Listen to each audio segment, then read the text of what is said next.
Hey guys, tonight we're doing something a little different. We're going to try and find sleep by journeying back, not to a sun-drenched beach or a gentle meadow, but to a place buzzing with whispers and shadowed corners. A place that might seem anything but tranquil. Yes, tonight we're going to explore what really happened inside a 14th century brothel.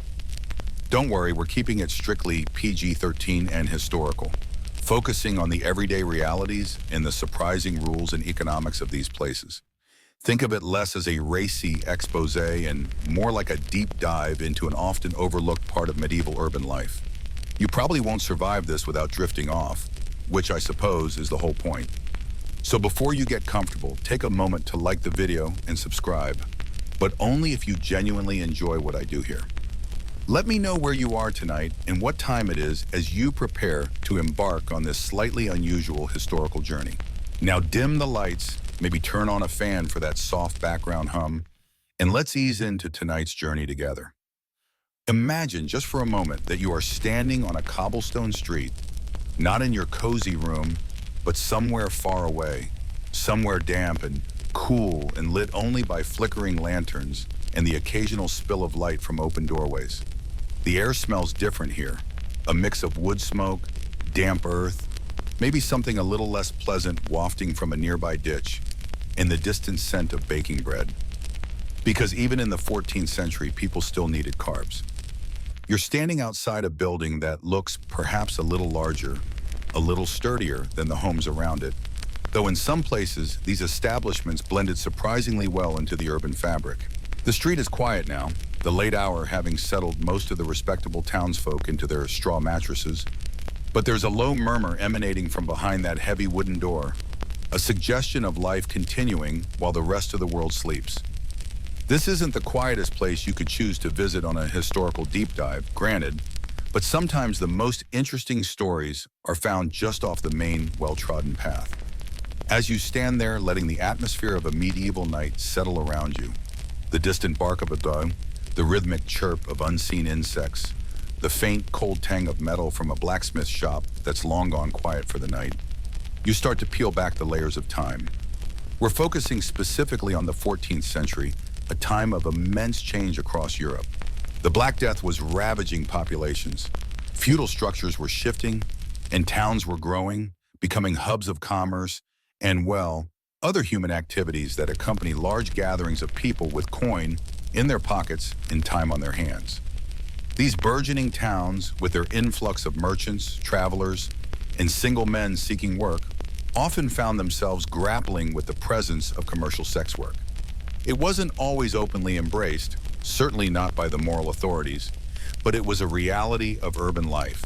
And rather than simply trying to suppress it entirely, a tactic that rarely proves effective, even today, as historians who study such things will tell you, many cities opted for a different approach: regulation. Yes, regulation. Because if there's one thing humans seem to love across the centuries, it's making rules, even for things they don't entirely approve of. Think about that for a moment. Medieval city councils, painstakingly drafting ordinances about where these establishments could be located, who could run them, and even what hours they should keep. It feels almost bureaucratic, doesn't it? Like applying for a permit for a slightly noisy bar in a residential zone. It's a mainstream historical fact that many medieval cities, from London to Paris to Florence, did establish designated areas for brothels or issued specific regulations governing their operation. This wasn't necessarily out of a sense of tolerance, but often a pragmatic effort to control public health, maintain order, and sometimes, believe it or not, to collect taxes. Yes, these places could sometimes be a source of revenue for the city, which adds a whole other layer of complexity to their status. They were simultaneously condemned by the church and moralists, tolerated and taxed by the city authorities, and frequented by a wide cross-section of the male population. It's a fascinating contradiction, isn't it? Like finding out your stern, disapproving history teacher also secretly collects action figures. Now, speaking of surprising details, here's a quirky tidbit that might raise an eyebrow. In some places, particularly during specific periods or festivals, City officials might even escort women to and from designated areas to ensure public order and safety. Imagine that, a city guard perhaps looking deeply uncomfortable or perhaps just bored, walking alongside a group of women involved in this trade, ensuring they stick to the approved route. It flies in the face of the common image of these women being entirely outside the bounds of law and society. While their status was undeniably precarious and often marginalized, this suggests a level of grudging acknowledgement and management by the authorities that is often overlooked. It wasn't complete protection, not by a long shot, but it was a form of official interaction that shaped their lives in tangible ways. It wasn't just a free-for-all in the shadows. There were boundaries, however flimsy they might seem from a modern perspective. This brings us to one of those points where historians still argue whether the official regulations were truly effective in controlling behavior within and around brothels, or if they were largely aspirational, ignored as often as they were followed. Were the rules about opening hours, noise levels, or the exclusion of certain individuals, like married men in some ordinances, genuinely enforced? Or were they mostly for show, a way for the city council to appear virtuous while tacitly allowing commerce to continue? It's hard to say definitively, as the surviving records are often patchy and tend to focus on violations rather than everyday compliance. You can picture a medieval city official sighing, looking at a list of broken rules, and deciding some things were just too much trouble to police every single night. Oh, they were a bit loud after curfew? Well, the tavern down the street was singing sea shanties until dawn. Let's just deal with that first. History, like life, was full of priorities, and a quiet life wasn't always at the top of everyone's list. As you mentally prepare to step through that door and leave the quiet, cool night behind, think about the sheer variety of these places. They weren't all the same. Some were small, discreet rooms in private houses. Others were large, purpose-built structures sponsored by the city itself. And many were somewhere in between, perhaps a tavern with rooms upstairs or a building rented specifically for the purpose. The place we are about to enter, in our collective imagination, leans towards the larger, more established end of the spectrum, the kind of place that might have had a name. Perhaps something simple like the Swan or the Rose, or maybe something a little less poetic. It would have been a fixture in its neighborhood, for better or worse, known to the local merchants, the passing travelers, and the young men from the university if there was one nearby. Allow yourself to feel the shift in temperature as you approach the door. Maybe a slight warmth spilling out, a different scent profile altogether. Hear the distant, muffled sounds of voices, maybe some laughter, perhaps a snatch of music. It's a different world contained within these walls, operating on its own rhythm, separate from the quiet, dark city outside. It's a place of commerce, yes, but also a place of human interaction, of transient connections, of rules and routines that govern the lives of everyone inside. It wasn't a free-for-all, despite what some popular narratives might suggest. There was structure, hierarchy, and a daily grind, just like any other business in the 14th century. If you owned a successful medieval pig farm, you had routines, expenses, and rules. A brothel was no different in that fundamental sense. It was an enterprise operating within the confines of the era's social and legal framework, however contradictory that framework might have been. Preparing yourself for sleep, you can let the strangeness of it wash over you, the formality imposed on informality, the public gaze on private acts. It's a lot to take in, but we will do it slowly, one step at a time, letting the details drift past like smoke from a dying fire.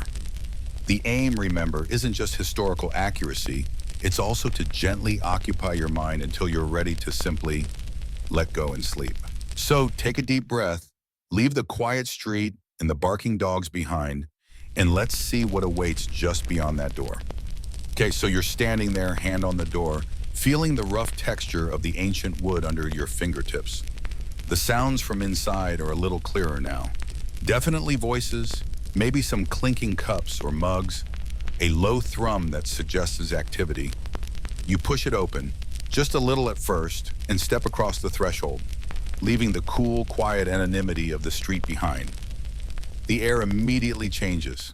It's warmer, certainly, maybe even a bit stuffy.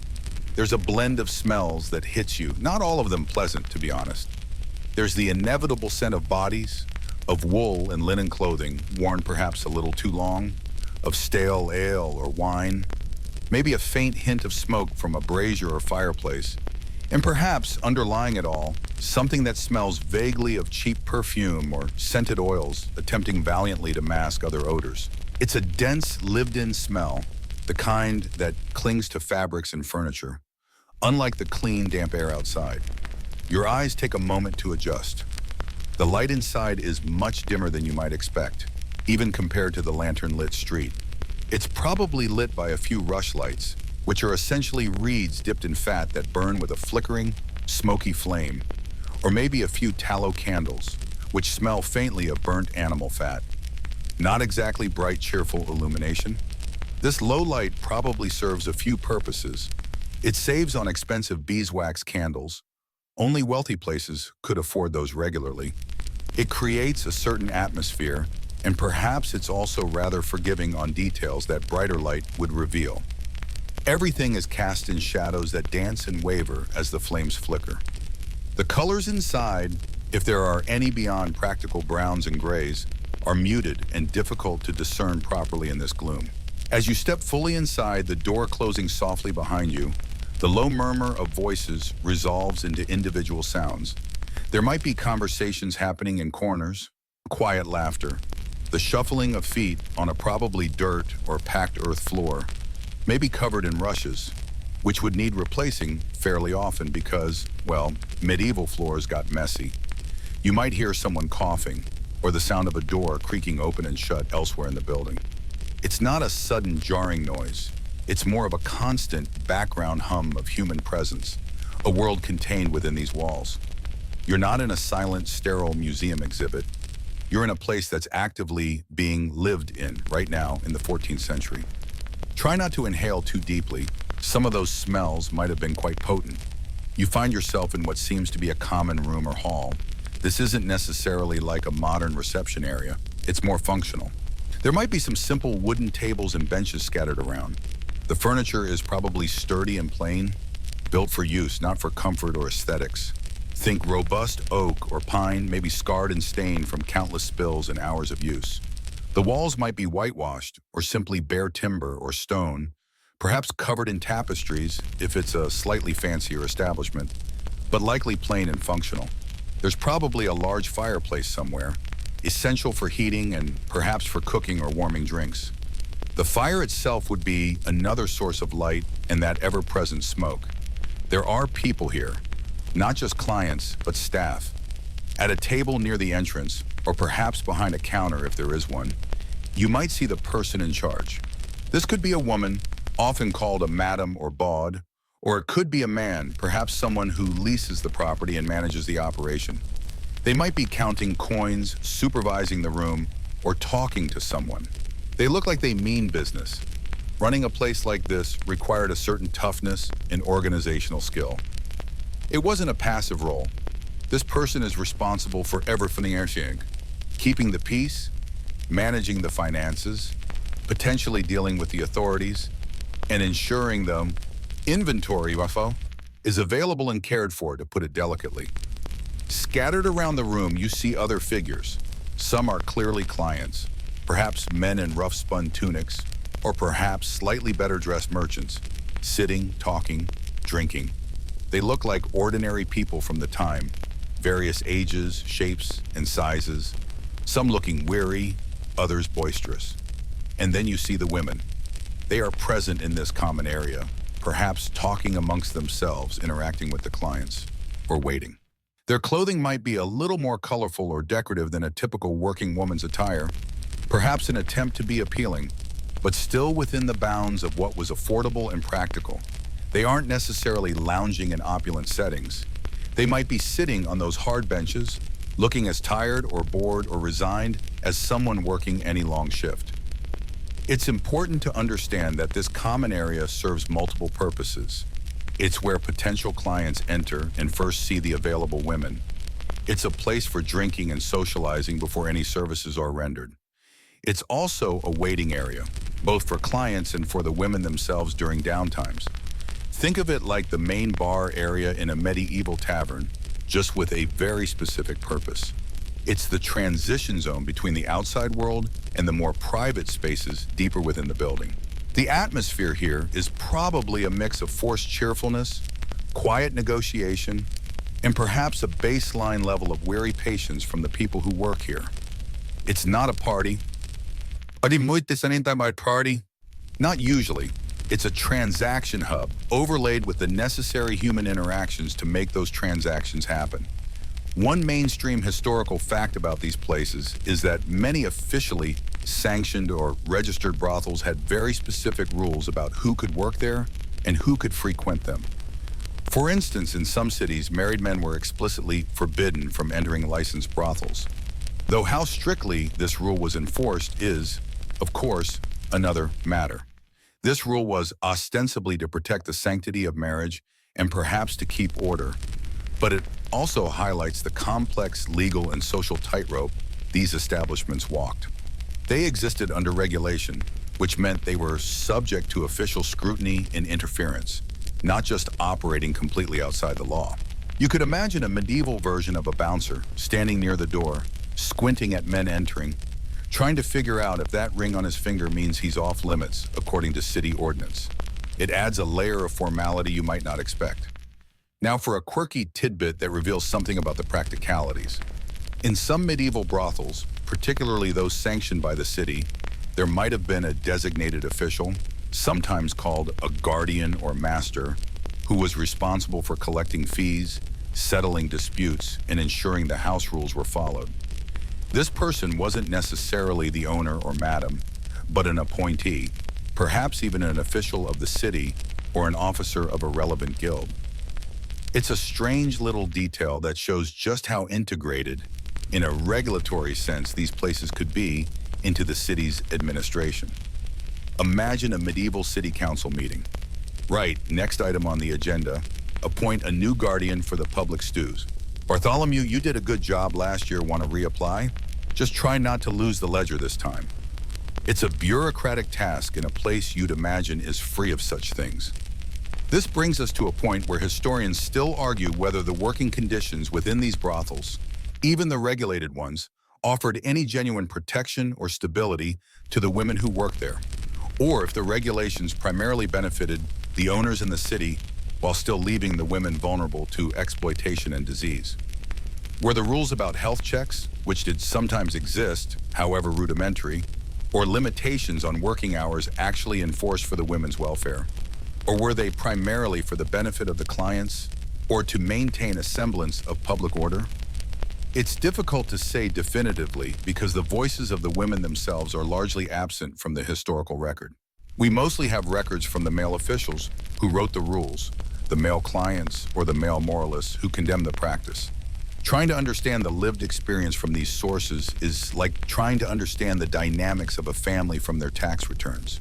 You get some data, but you miss all the emotion and personal reality. As you stand there, getting your bearings in the dim, smoky air, you might notice the different types of people drifting in and out. There are likely single men, of course, perhaps journeymen traveling through town, sailors in port, or young apprentices having a night away from their masters. But you might also see men who seem more established, merchants, perhaps even lower-ranking members of the clergy, despite prohibitions, or clerks. The clientele wasn't homogeneous. It reflected the male population of the town, minus those who were strictly religious or too poor or married and actually did obey the rules. It was a service industry, and like many such industries, it served a cross-section of society, at least the male half with some disposable income. The layout of the ground floor might involve a central hall, perhaps with a separate room that serves as a pantry or kitchen where drinks are warmed and maybe some simple food is prepared. Bread, cheese, maybe a stew. Stairs would lead up to the private rooms where the actual services took place. These rooms would likely be small and sparsely furnished, a bed, hopefully clean straw, maybe with a mattress and blankets, a small table or chest, perhaps a basin for washing. Practicality over luxury, certainly.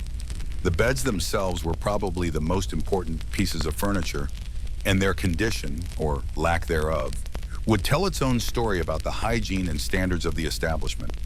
Imagine the logistical challenge of keeping enough fresh straw bedding on hand. Another unglamorous aspect of running a medieval brothel. It's not all dramatic encounters. Vamos a hacer. A lot of it is managing laundry and ensuring the building doesn't fall down.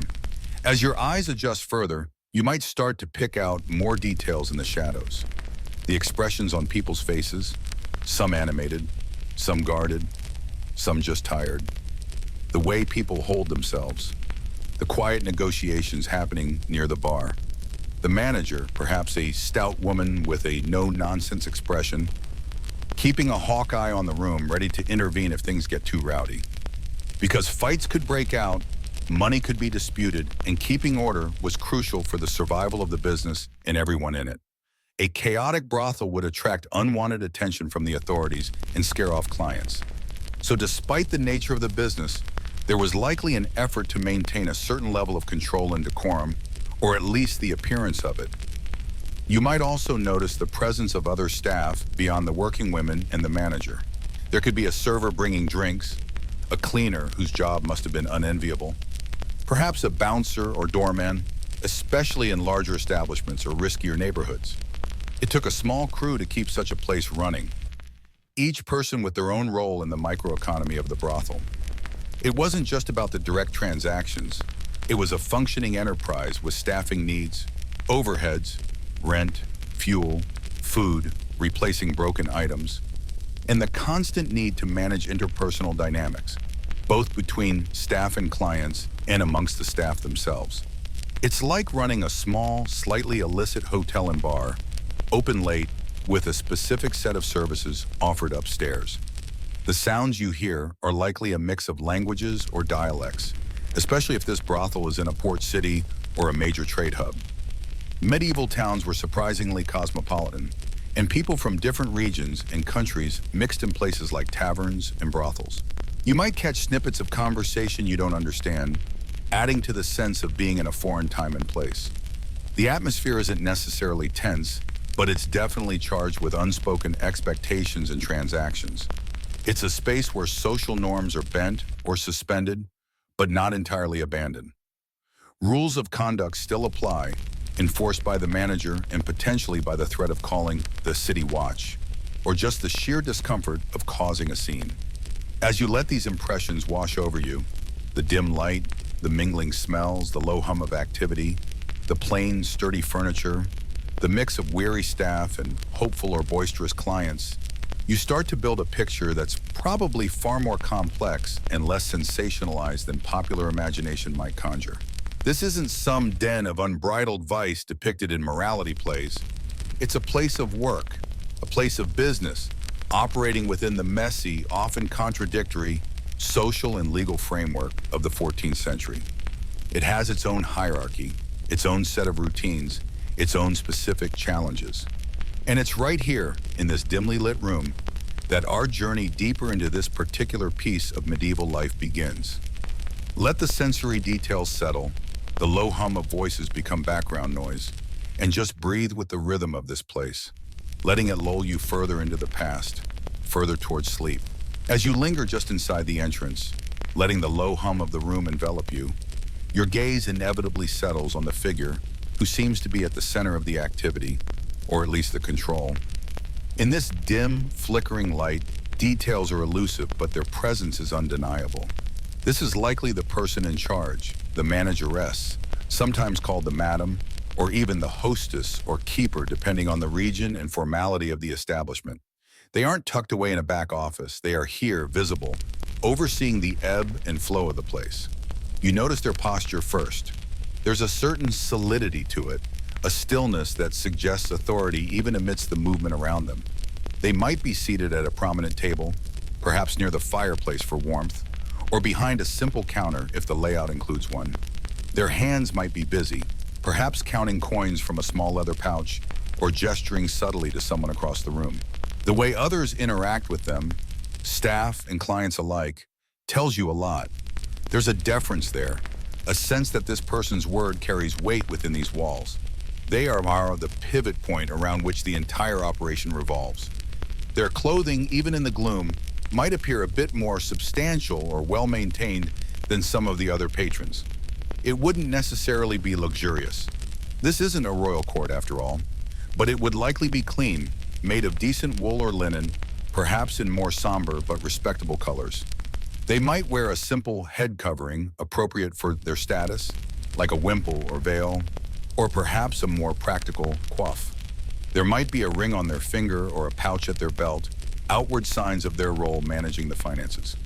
Their face, though hard to see clearly, probably carries the lines of worry and sharp observation that come from running a demanding business.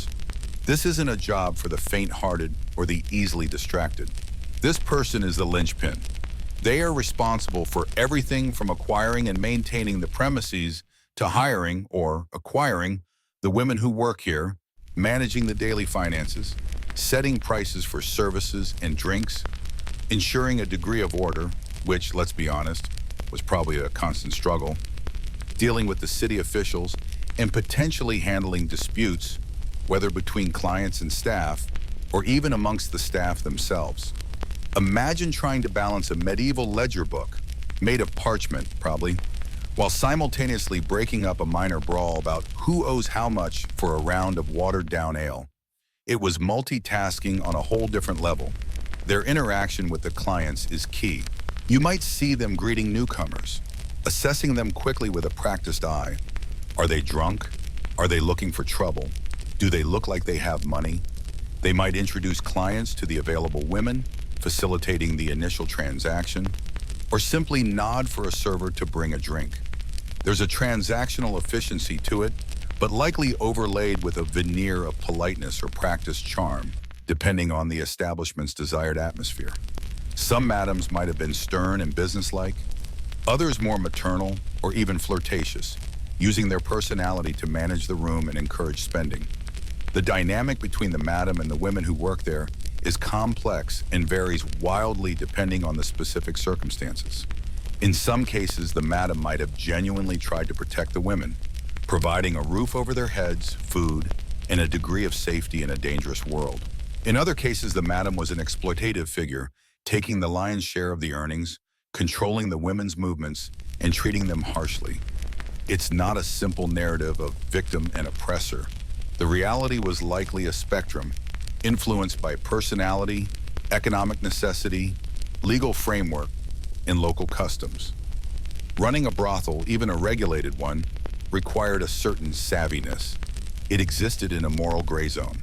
On the one hand, many cities licensed and taxed them, acknowledging their necessity, or at least their inevitability, and using them as a source of revenue and a way to channel potentially disruptive male behavior. On the other hand, they were constantly condemned by moralists and religious authorities. This meant the manager had to navigate relationships with both the secular authorities, who wanted taxes in order, and the church authorities, who wanted them shut down. It was like trying to keep your business afloat while getting contradictory instructions from your accountant and the local priest. "Yes, Father, we'll close down immediately," she might have said, winking at the tax collector over his shoulder. Probably not, but it makes you wonder about the double-faced conversations they had to have. A mainstream historical fact about these madams is that many were themselves former sex workers. Having experience from the other side of the transaction gave them practical knowledge of the business, the clientele, and the women's needs and challenges.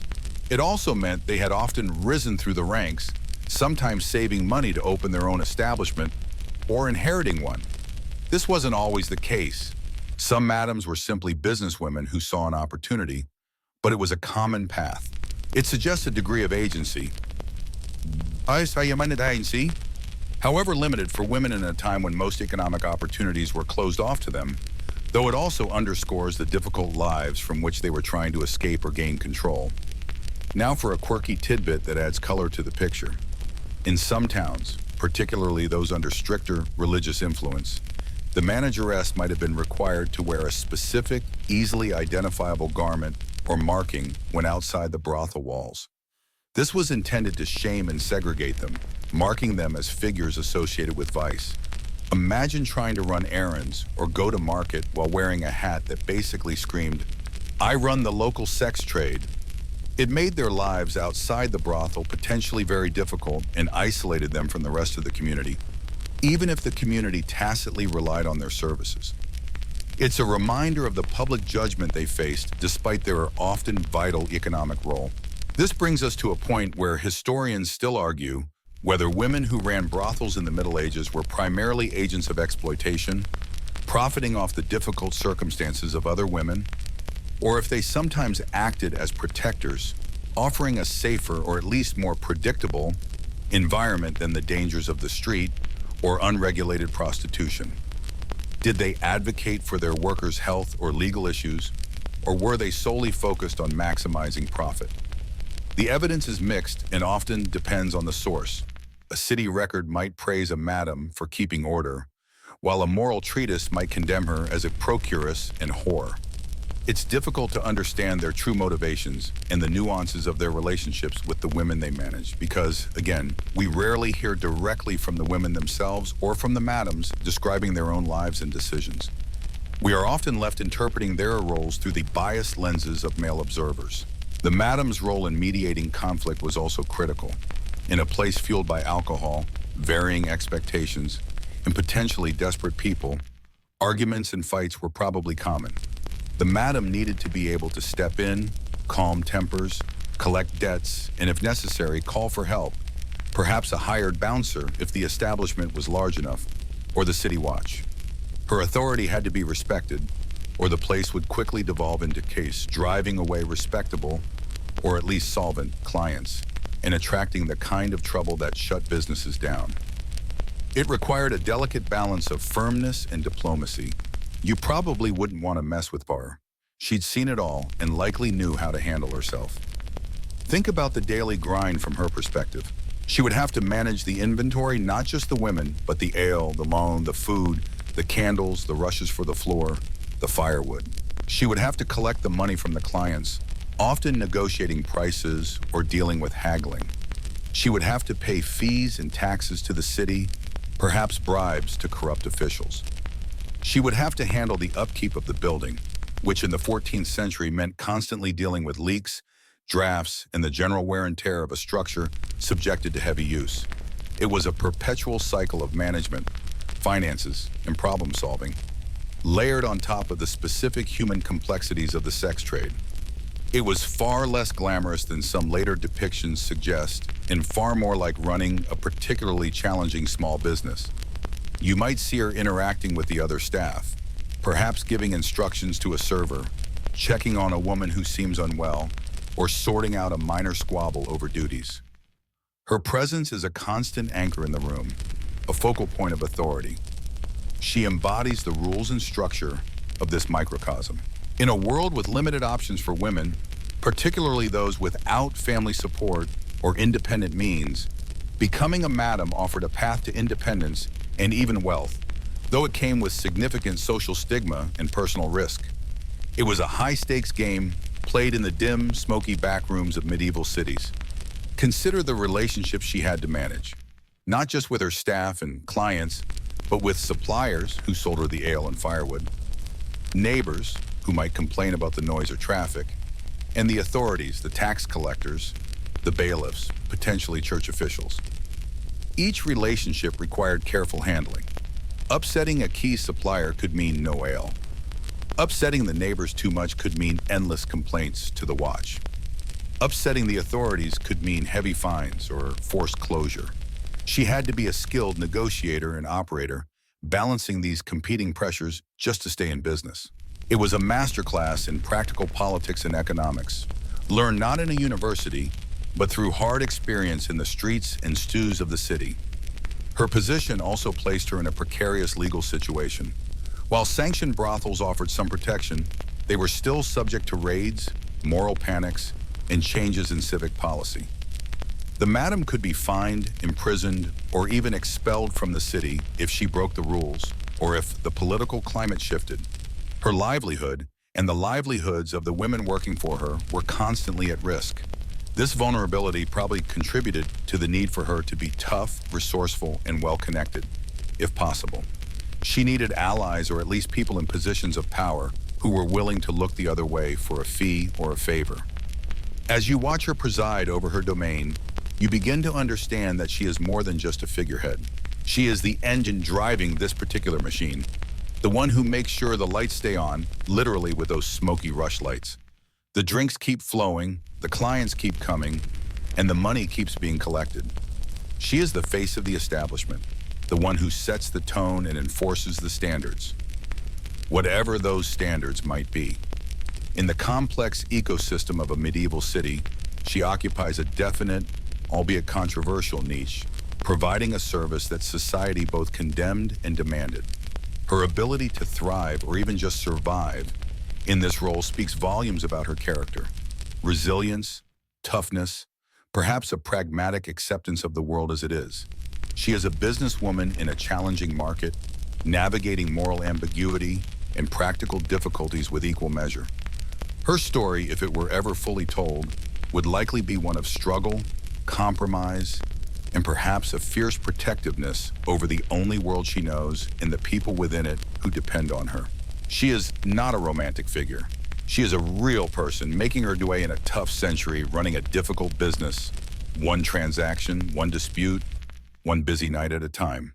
Her presence anchors the entire scene, reminding you that even in a place often sensationalized, there were real people doing real, often mundane work. Let her steady presence in the dim light become part of the background hum, another layer of the past settling gently around you as you drift deeper into the scene and towards sleep. Letting your attention drift away from the central figure of the madam, your gaze begins to sweep across the rest of the room, taking in the faces and forms that populate this space. This is where the lifeblood of the establishment truly resides, the patrons. They fill the benches and stools, lean against walls, cluster in small groups, their presence creating the low murmur that vibrates through the air. They come from different corners of the city, different walks of life, drawn together by the specific offerings of this place. You start to pick out details in their appearance, their clothing, their demeanor. It's not just a homogeneous crowd. Some wear the simple, rough-spun tunics and leggings of laborers or artisans. Maybe a blacksmith whose hands are still marked with charcoal and calluses, or a weaver whose movements seem precise and weary. Others are dressed in slightly finer wools, perhaps with a modest cap or hat, suggesting they might be merchants or shopkeepers from the nearby market, winding down after a long day of haggling over prices and inventories. You might spot someone whose clothes have a hint of travel dust, or who carries a small pouch that looks too full for just coins. Perhaps a visiting trader or a messenger passing through town. There are also younger men, likely apprentices or students, eager to shed the constraints of their masters or tutors for a few hours. Their laughter might be a little too loud, their movements a little too boisterous. They might have fewer coins than the others, nursing a single cup of ale for a long time, eyes wide with a mixture of curiosity and nervous energy. You might even catch a glimpse of someone whose attire suggests they belong to a slightly higher social tier, perhaps a clerk from the town council, or even a minor official trying to keep a low profile, hoping not to be recognized by anyone who would gossip about their presence here. It's a microcosm of the city's male population, condensed into one smoky, dimly lit room. Their reasons for being here are as varied as their faces. For some, it's simple, transactional. They are here seeking the specific services offered by the women. It's a need to be fulfilled, a physical drive acted upon. But for many others, it's likely more complex. This isn't just a place for sex, it's a tavern, a social club, a refuge. The ale is cheaper than in some of the more respectable taverns, the atmosphere is less formal, and the company is, in a sense, guaranteed. You don't have to navigate the complexities of courting or reputation. The rules, such as they are laid out. It's a space where, for a few hours, they might shed the burdens of work, family, and social expectation. Imagine being a medieval laborer. Your life is hard, physically demanding, often cold and hungry. Your home is likely cramped, perhaps shared with multiple family members, offering little privacy or respite. Where do you go to unwind? The local church is for prayer and community judgment. The guild hall is about work and hierarchy. The market is for commerce. This place, despite its moral condemnation, offers a different kind of escape. It's warm, or at least warmer than outside. There's drink, there's noise that drowns out your own thoughts, and there are people willing to engage with you, even if the engagement is transactional. You can almost hear the low rumble of conversations. Talk of the day's work, complaints about masters or was, crude jokes, boasts, arguments about local politics or distant wars. It's the unfiltered sound of medieval male life, stripped of the niceties required in more public or formal settings. There might be card games being played in a corner, dice being rolled, small wagers being made. The air would be thick with the smell of stale ale, sweat, wool, and smoke from the rush lights and perhaps a small fire. It's not a pleasant smell by modern standards, but it's the smell of this reality, this specific kind of human gathering. It's a pungent historical potpourri, really. Makes you appreciate modern ventilation systems, or even just a good open window. One of the fascinating aspects, a mainstream historical fact about these establishments, is that regulated brothels were often quite deliberate in their location and intended clientele. Many cities zoned them, confining them to specific districts, often near the city walls or rivers, away from churches and respectable businesses, but still accessible. And some were known to cater implicitly or explicitly to certain groups. For instance, brothels near universities might see a steady stream of students, while those near docks or military garrisons would cater to sailors or soldiers. This suggests a level of social sorting, even within a place designed for mixing. It wasn't just a free-for-all, there was an underlying structure based on who was expected to show up. For many patrons, the appeal wasn't just the physical, it was the companionship, even if fleeting. In a society with strict social rules and limited interaction between unrelated men and women outside marriage, these establishments offered a different dynamic. You could talk to someone, laugh with them, share a drink, without the long-term commitments or societal pressures. For a lonely merchant on the road, or a young man far from home serving an apprenticeship, that temporary connection, however artificial, might have been profoundly appealing. It was a space where the usual rules of engagement were suspended, replaced by a different transactional set. Now, for a quirky or fringe tidbit that highlights the unusual nature of medieval urban life. In some cities, particularly in Italy and Germany, there were specific, officially recognized public brothels run by the municipality itself. These weren't just licensed and taxed, they were civic enterprises. The city council might appoint the madam, set the prices, and even use the profits for public works, like building roads or bridges. Imagine attending a town meeting where they discuss the budget and someone presents the quarterly report from the city brothel. Well, the south wing traffic was up, but the north wing had a slight dip. Perhaps we need to invest in better rush lights? It's a strange blend of officialdom and vice that feels very alien to modern sensibilities. A unique medieval approach to managing human behavior and squeezing revenue out of it. This brings us to a point historians still argue whether medieval brothels were primarily spaces of sexual commerce, with social interaction merely a means to that end, or if they functioned more broadly as a form of social space, particularly for men, where services were just one of several potential attractions. Was the drink, the company, the escape from daily drudgery as important, or even more important sometimes than the sexual act itself for many patrons? The answer likely varied greatly from person to person and from establishment to establishment. But the debate highlights that these places weren't just static, single-purpose venues. They were dynamic social environments, reflecting the complex needs and desires of the people who frequented them. The interactions you observe between patrons can tell you a lot. There's the quiet man nursing his drink, seemingly lost in thought, perhaps regretting being here or simply too weary to engage. There's the boisterous group slapping each other on the back, sharing crude jokes and stories, their laughter echoing off the walls. There might be tension bubbling beneath the surface, arguments over money, perceived slights, competition for attention. The madam or her staff would have to constantly monitor these interactions, stepping in to diffuse potential conflicts before they escalated into full-blown brawls. Running a medieval brothel wasn't just about managing the women, it was about crowd control, managing a diverse and often volatile mix of male personalities fueled by alcohol and various levels of frustration. You might also notice the dynamic between patrons and the women working there. It ranges from casual conversation and laughter to more focused, hushed negotiations. There's an element of performance on both sides, the women presenting themselves as appealing companions, the men trying to project confidence or charm, or simply getting straight to the point. There would have been regulars, patrons known to the staff, perhaps even by name, who had their preferred companions or their usual spots. These regulars would have contributed to the stable atmosphere, providing a predictable element in a potentially unpredictable environment. They might even have offered a degree of informal protection or acted as mediators in minor disputes, feeling a sense of ownership or familiarity with the place. Consider the emotional landscape within these walls.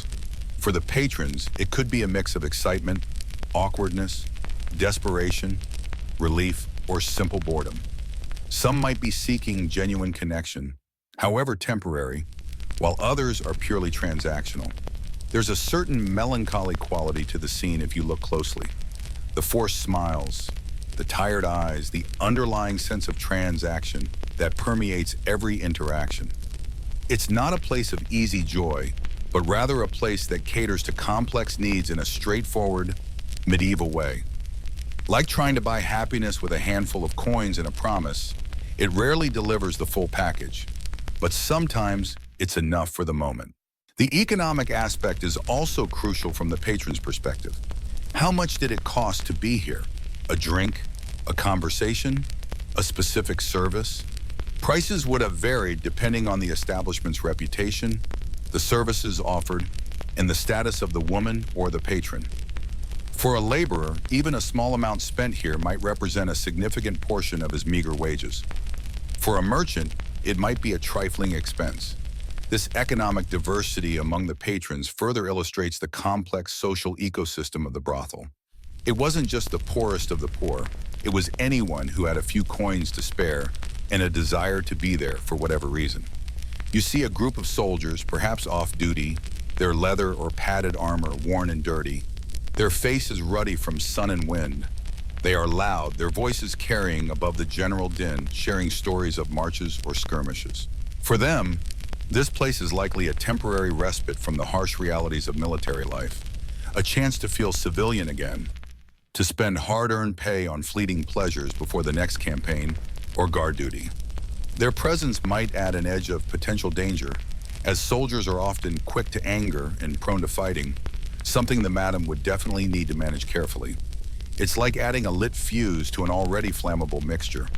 The sheer anonymity offered by a place like this was also a draw for some. In a tightly controlled medieval society where reputation was paramount and everyone seemed to know everyone else's business, a brothel in the right district offered a degree of privacy. You could slip in, spend your money, and slip out, hoping that no one you knew saw you, or if they did, that they were equally invested in keeping quiet. This clandestine aspect added another layer to the experience, a frisson of risk mixed with the pursuit of pleasure or escape. It was the medieval equivalent of clearing your browser history, except much more public and with actual consequences if caught by the wrong person. As you observe this tableau of patrons, you begin to appreciate the role these establishments played in the wider social fabric, however marginalized they were. They absorbed certain social pressures, provided a space for needs that weren't met elsewhere, and generated economic activity. They were a release valve, a place where different classes mingled, to an extent, and where the usual rules of engagement were suspended. The patrons, in their varied humanity, were the reason places like this existed, their desires and circumstances shaping the demand for the services provided here. They were the consumers in this particular controversial market. Their presence is a constant reminder that history isn't just about kings and battles. It's about ordinary people navigating their daily lives, finding ways to cope with the harshness of their reality, seeking pleasure, companionship, or simply a warm place to sit and forget for a while. The merchant counting his coins, the laborer sharing a laugh with a comrade, the student trying to look sophisticated. They are all part of the rich, messy tapestry of the past. Let their voices fade into the background hum, part of the overall atmosphere of this 14th century space as your mind continues to wander deeper into its corners. Having observed the ebb and flow of the patrons, your attention inevitably shifts to the reason they are here. The women who work within these walls. They are the central figures, the pivot around which the entire economy and social structure of this establishment revolves. You see them moving through the room, sitting with patrons, or perhaps waiting in a separate area. Their presence a quieter, more contained energy compared to the often boisterous men. Their appearance would vary. Some might be dressed in simple, practical clothing, similar to other working women of the time, but perhaps with a specific marker, like a particular colored sash or head covering, which in some places was legally mandated to distinguish them. Imagine being required to wear a bright yellow hat just to go to the market. A very public form of branding, isn't it? Other women might wear slightly finer clothes, perhaps borrowed from the madam or purchased with their earnings, intended to be appealing and perhaps convey a touch more status or allure than their daily reality provided. Makeup, while not as sophisticated as today, might be used. Perhaps simple rouges or whiteners made from various substances, some of which you definitely wouldn't want near your skin today. Crocodile dung sunscreen, remember? Medieval beauty wasn't always about safety. Their lives here would have been a constant negotiation of space, time, and interaction. They likely lived on the premises, perhaps in small, shared rooms upstairs, offering little privacy and certainly no luxury. Their day would begin not with a leisurely breakfast, but with the expectation of work, ready to receive the first patrons who might arrive even during the day, or more likely, preparing for the evening rush that truly brought the place to life. Think about the physical environment they inhabited. The air, thick with smoke, body odor, and spilled drink, was their constant companion. The noise levels, from the low hum of conversation to bursts of laughter or argument, would rarely cease during operating hours. There was likely little in the way of comfort: hard benches, rough blankets, minimal heating in winter. Their living conditions were a stark contrast to the fleeting moments of perhaps artificial warmth or connection they offered to the patrons. It's a bit like a medieval service industry job, but with significantly higher stakes and far less appealing break rooms. What were their backgrounds? This is where the story becomes complex and often tragic. Many women ended up in brothels due to desperate circumstances. Extreme poverty was a primary driver.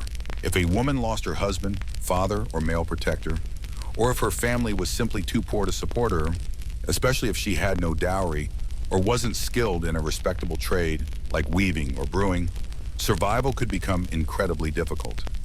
Entering a brothel, while socially condemned, offered a means of earning a living, however precarious and unpleasant. Other women might have been forced into it through debt, trickery, or outright coercion.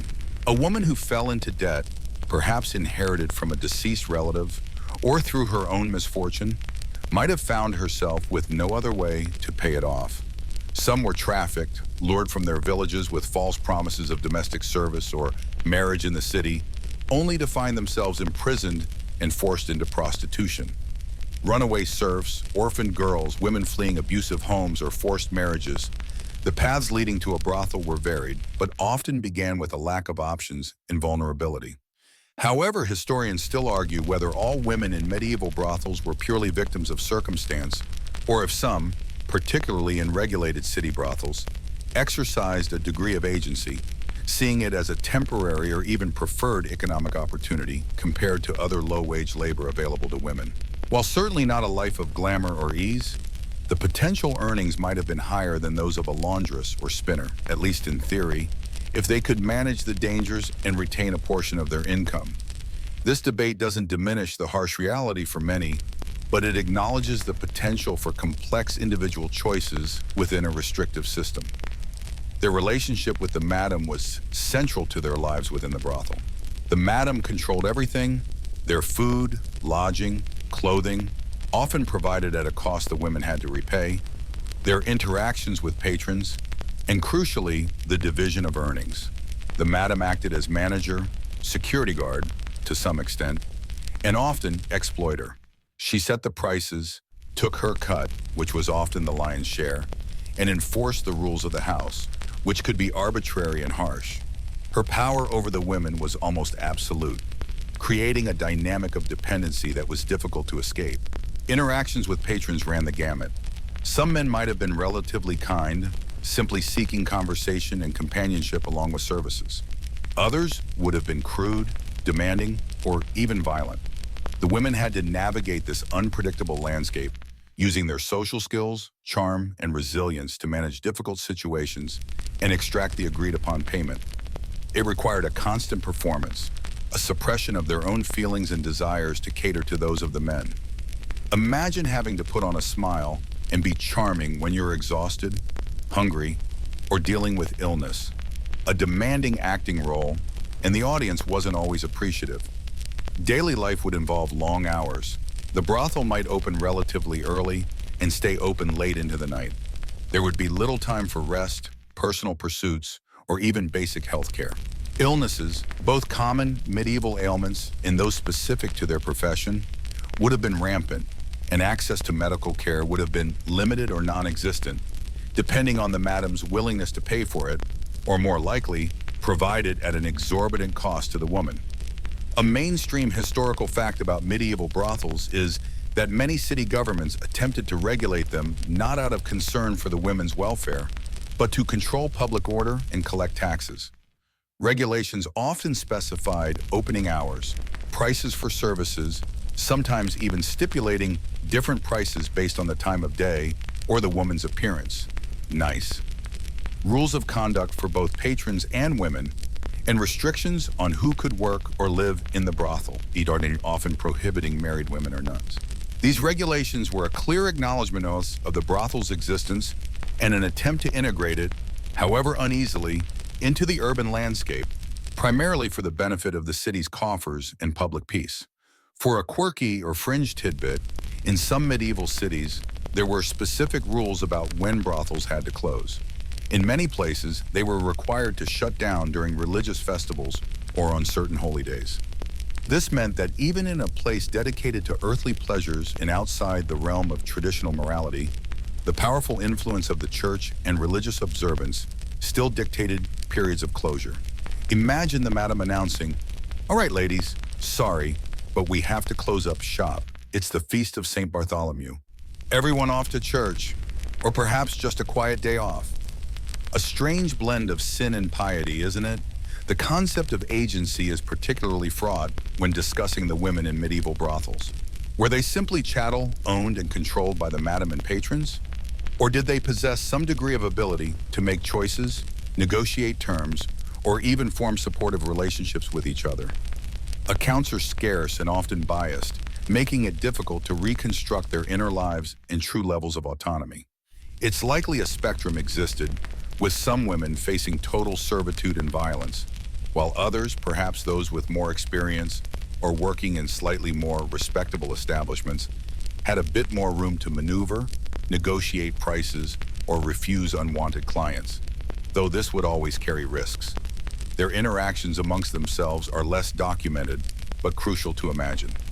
Living and working in such close proximity, facing shared dangers and hardships, would have likely fostered some level of camaraderie, mutual support, and shared resilience. They might have looked out for each other, shared stories, and offered comfort in a world that offered them little. There would also likely have been tensions, rivalries, and competition, fueled by the scarcity of resources and the pressure to earn money. It's the complex dynamic of any group forced to live and work together under difficult conditions, amplified by the specific nature of their profession. Their health, both physical and mental, would have been under constant strain. The physical demands of their work, combined with poor nutrition, lack of hygiene, exposure to disease, and the constant threat of violence, would have taken a heavy toll. The emotional burden, the objectification, the lack of control over their bodies and lives, the social stigma, the potential for abuse, would have been immense. It's difficult to overstate the sheer toughness required to survive in such an environment day after day. It wasn't a place for the faint of heart, or frankly for anyone who had any other viable option. Consider the moments of reprieve. Were there times of genuine laughter? Shared meals that felt almost normal? Brief periods of rest? Perhaps. Life, even in the harshest circumstances, is rarely entirely devoid of such moments. A quiet conversation with a relatively kind patron, a moment of shared humor with another woman, a rare sunny afternoon allowed outside. These small things might have been precious lifelines in a brutal existence. It's easy to paint a purely bleak picture, but even within the darkness, flickers of humanity and resilience likely persisted. The legal status of these women varied. While prostitution was often tolerated, regulated, and taxed, the women themselves often had few legal rights. They were sometimes referred to as common women, meretresses, and were subject to specific laws and punishments that did not apply to other citizens. They might be forbidden from testifying in court against respectable citizens, or their property rights could be limited. This lack of legal standing made them even more vulnerable to exploitation by madams, patrons, and even the authorities themselves. It's the medieval equivalent of being considered a second-class citizen, or maybe even third or fourth. Their presence in medieval society, though often hidden away and condemned, reflects the complex and often contradictory attitudes towards sexuality and morality at the time. On one hand, the church preached chastity and condemned sexual activity outside of marriage, particularly prostitution. On the other hand, secular authorities often legalized and profited from it, viewing it as a necessary evil, a way to contain male sexual urges and protect respectable women. The women working in brothels were caught in the middle of this societal hypocrisy, simultaneously tolerated and despised. As you watch them trying to imagine their stories, their hopes, their fears, you are reminded that history isn't just dates and events. It's the lives of individuals, living, breathing people, navigating their reality as best they could. The women here, whatever their circumstances, were survivors, using the limited tools available to them in a world that offered few alternatives. Their resilience, born of necessity, is as much a part of the story of this place as the transactions that occurred within its walls.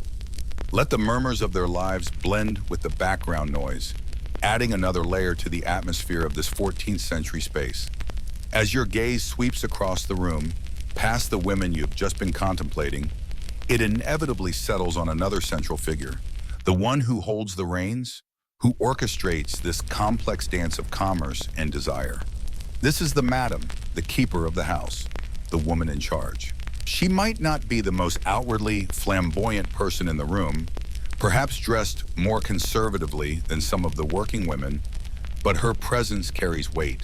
Her posture, her direct gaze, the way people defer to her, it all signals authority. She is, in many ways, the lifeblood of the establishment. She isn't just a passive owner. She is the active manager, the rule setter, the negotiator, and often the enforcer. Her role is multifaceted and demanding. Imagine trying to run a business where your inventory is human, the demand is highly variable, and your staff are vulnerable individuals often fleeing desperate circumstances. Not exactly a standard MBA curriculum, is it? Her domain is this building, and within its walls, her word is often law. Her power over the women working for her is significant, almost absolute. She provides their lodging, their food, often their clothing, and sometimes even loans them money. These provisions, however necessary, tie the women to her. She sets the terms of their work, dictates who they see, how they interact with patrons, and most crucially, how the money earned is divided. The historical record consistently shows that the madam took a substantial cut, leaving the women with a much smaller portion of their earnings, sometimes barely enough to survive or pay off their debts to her. It's a deeply unequal power dynamic, designed to keep the women dependent and working. Think of her as a medieval small business owner, but with a very peculiar product and clientele. She has overheads, rent for the building, which might be owned by the city or a private landlord, food costs, fuel for heating and lighting, possibly security. She has staff costs, which in this case are the deductions she takes from the women's earnings. She also has to navigate external relationships with the city authorities, the neighbors who might complain about noise or clientele, and potentially criminal elements who might try to muscle in on her territory. It's a high-stress job with constant risks. Her background is often shrouded in mystery, but historical sources and logical deduction suggest common paths to becoming a madam. Many, perhaps most, madams were likely former prostitutes themselves. They had experience in the trade, understood the dynamics, the patrons, and the other women. Surviving long enough to save or acquire enough capital to run a brothel, or perhaps inheriting one, was a difficult feat. Some might have been widows of former brothel keepers or businessmen who left them with property suitable for the purpose. Others might have been women with social connections or business acumen who saw an opportunity, though this was likely rarer, as the social stigma attached to the profession was immense even for the madam. Her relationship with the city authorities was a delicate balancing act. On the one hand, medieval cities often regulated brothels, treating them as a source of tax revenue and a way to manage male sexual behavior. This meant the madam had to comply with rules about opening hours, pricing, who she employed, and where her establishment was located. She paid fees and taxes to the city, effectively legitimizing her business in the eyes of the municipal government. On the other hand, she existed on the fringes of respectability, constantly under scrutiny, and vulnerable to crackdowns or changes in policy driven by moralistic campaigns or political shifts.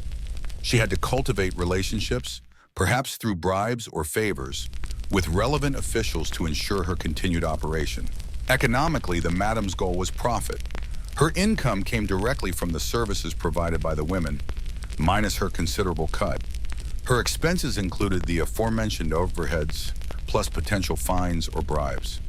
The profitability of her enterprise depended on factors like the number of women she employed, the demand from patrons, her ability to keep costs low, and her skill in managing both staff and external pressures. It was a cash business, certainly, with all the potential for opacity and skirting the rules that implies. Imagine dealing purely in cash in a world without banks or proper accounting. Probably easier to hide your true earnings from the taxman, but also riskier in terms of storage and security. The madam's own living situation could vary. Some might live in relative comfort within the brothel itself, having the best rooms and furnishings.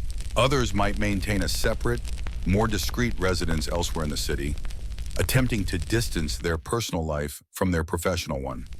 Their social status was inherently low due to their profession, but wealth could buy a certain degree of influence or insulation. A wealthy madam might command more respect, or at least fear, than a poor one, enabling her to navigate the city's power structures more effectively.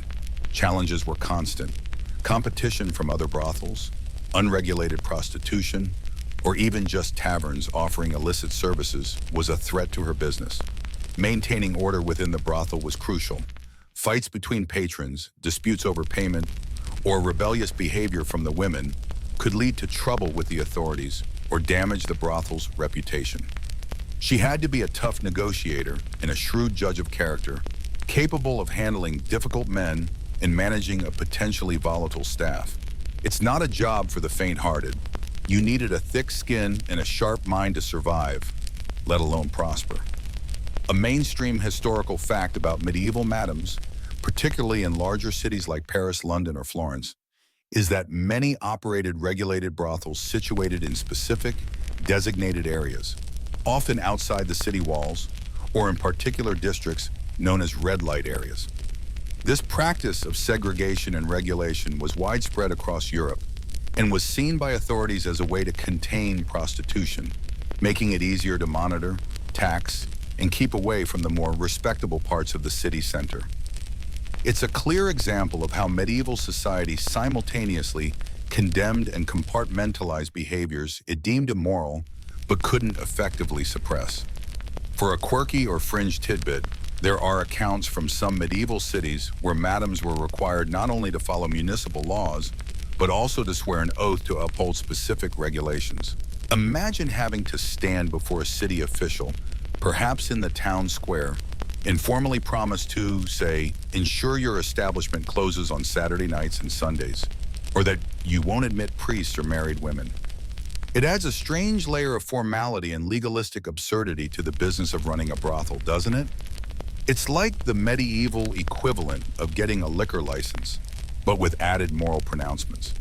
Historians still argue whether madams in medieval Europe even those running regulated houses, were primarily exploiters, or whether some acted to a degree as protectors for the women under their care, shielding them from the worst excesses of male violence or the dangers of street prostitution.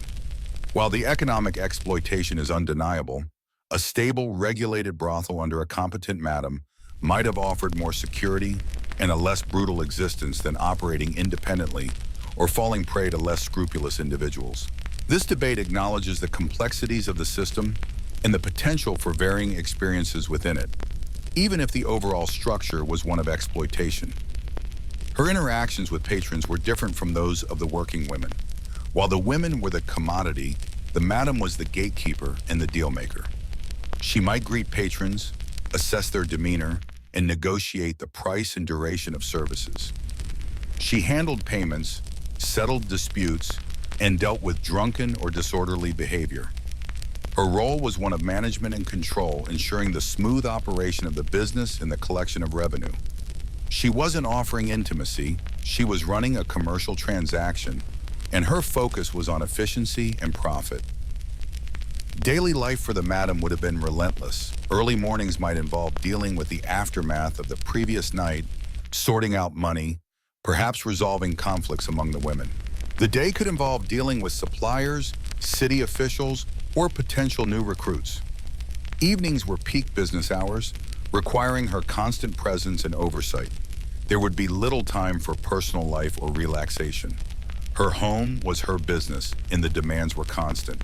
Her physical appearance might reflect her status. While perhaps not as elaborately dressed as some noble women, she would likely wear clothes that signaled her authority and relative wealth within her sphere, perhaps richer fabrics, a distinctive headwear, or jewelry. She had to project confidence and control, both for the benefit of her staff and her clientele. You wouldn't want a meek or hesitant figure running the show. She needed to be formidable enough to command respect and handle confrontation. The concept of her reputation within the broader city was peculiar. While socially ostracized, a well-run, orderly brothel might earn a certain grudging respect from the authorities or even some citizens who preferred a controlled environment to uncontrolled street activity.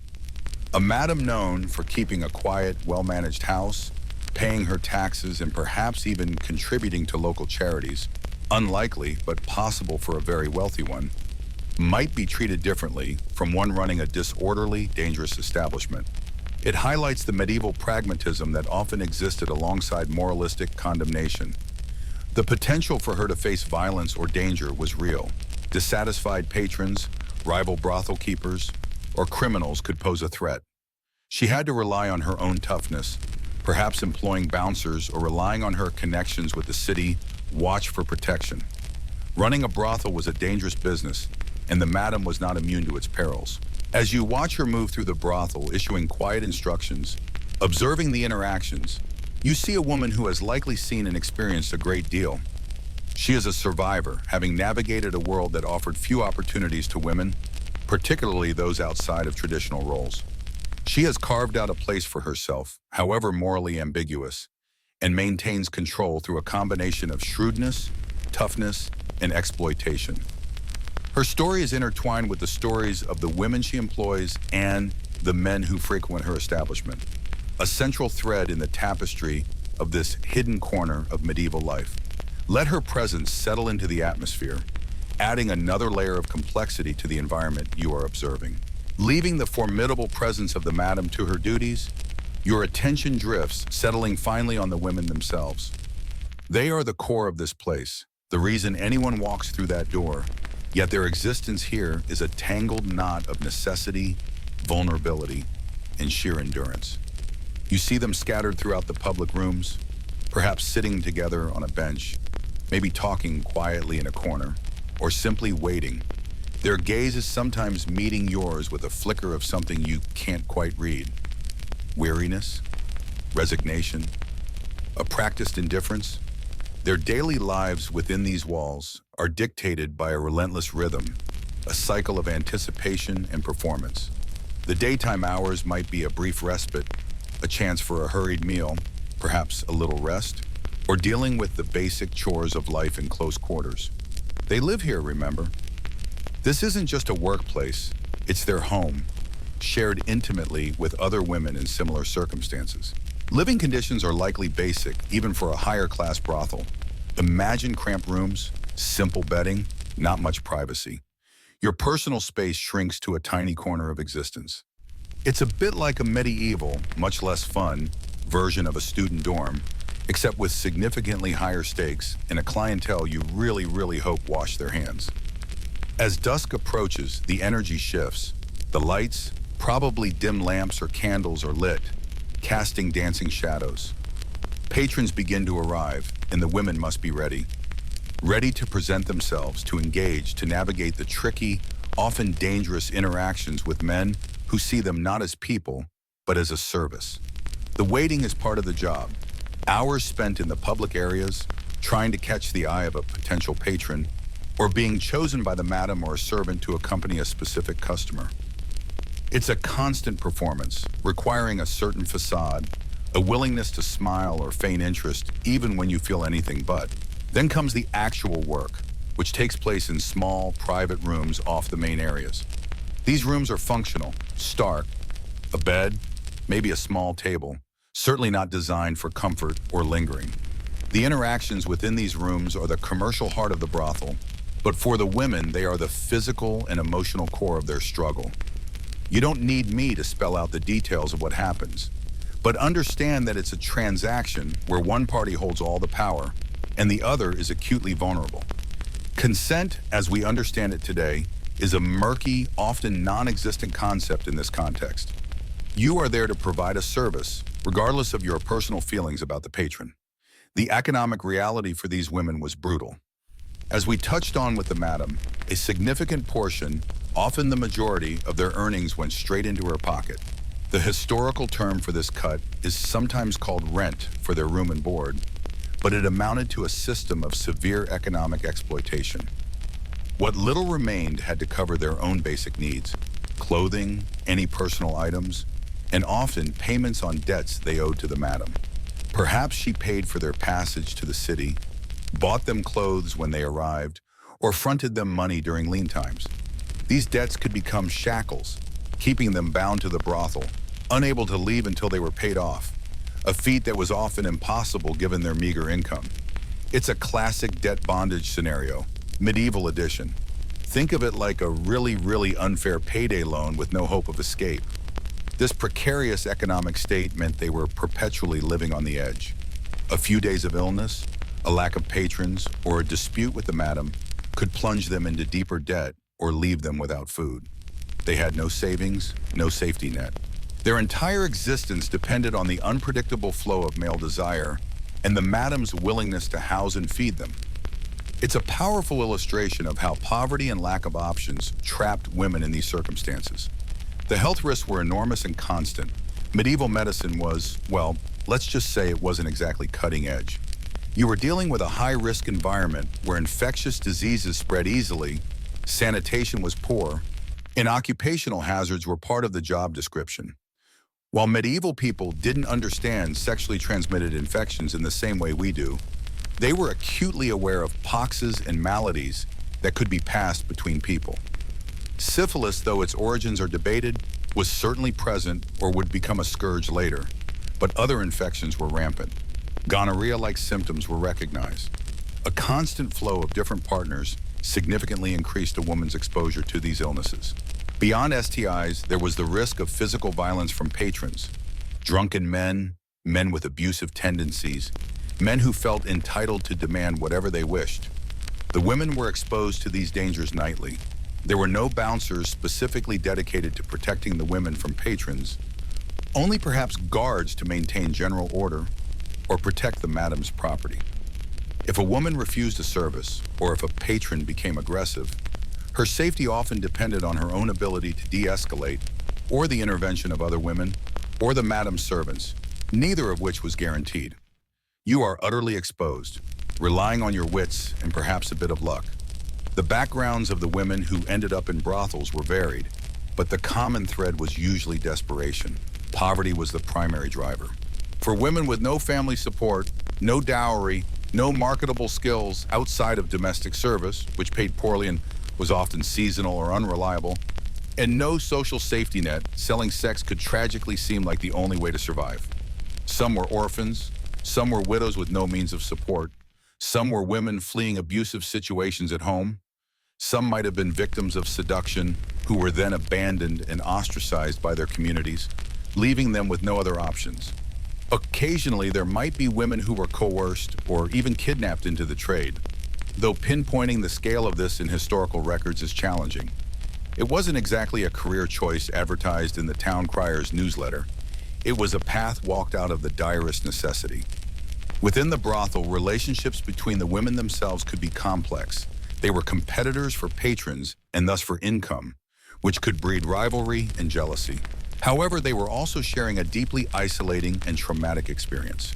There are glimpses in historical records, and certainly in later periods in fictional accounts drawing on these environments, of women forming bonds, offering each other support, solidarity, and even protection against difficult patrons or the madam.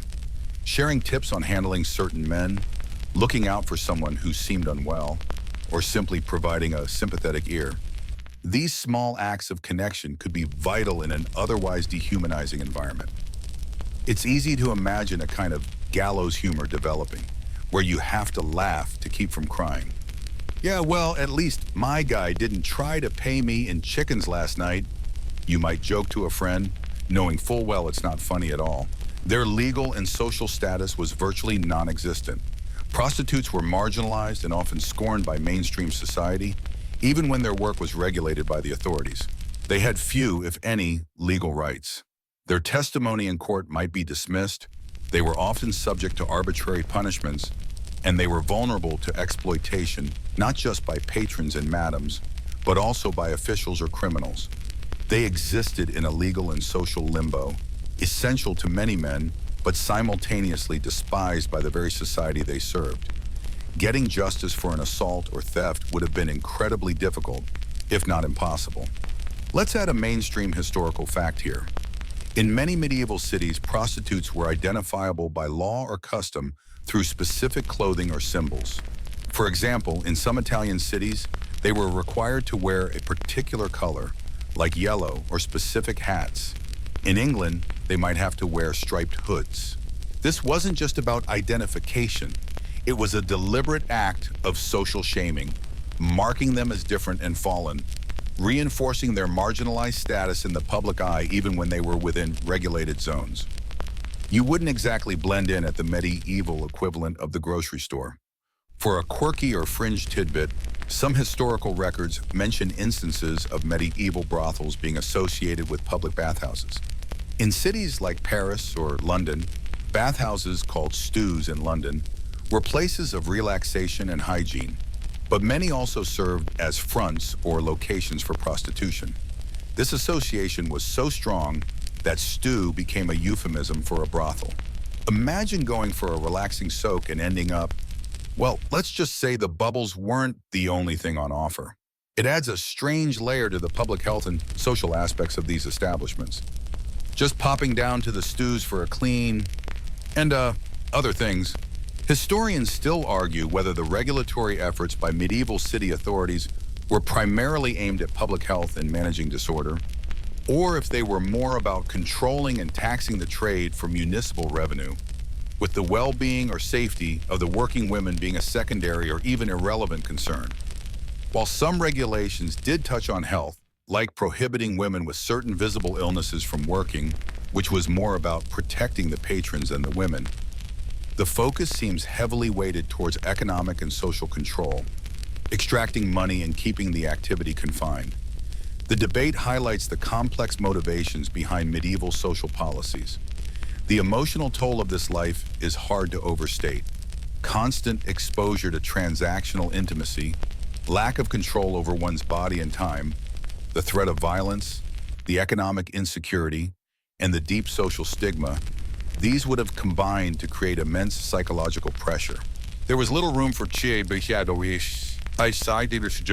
for forming genuine relationships outside of perhaps those with fellow workers, or for building a future. Escape was difficult, requiring overcoming debt, finding alternative means of support, and facing the prejudice of a society that offered little forgiveness or opportunity to women who had worked in brothels. Thinking about their physical environment again, the smells would have been a constant presence. Cheap perfume or scented oils used to mask other odors. The smell of lamp smoke, stale air, sweat, perhaps the lingering scent of alcohol and unwashed bodies from the patrons. The sounds would be a mix of forced gaiety in the public rooms, muted conversations, maybe music from a lute or pipes, punctuated by the opening and closing of doors, footsteps on wooden floors, and occasionally raised voices or sounds of distress from the private rooms.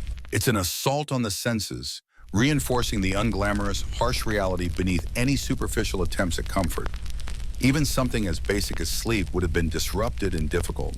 Long hours working, the constant presence of others, the mental stress. Restful sleep might have been a luxury rarely afforded. You sleep when you can, perhaps fitfully, always aware of the demands of the coming night. There's no concept of weekends off or vacation days. The work continues as long as there are patrons. As you observe the women, note the small details.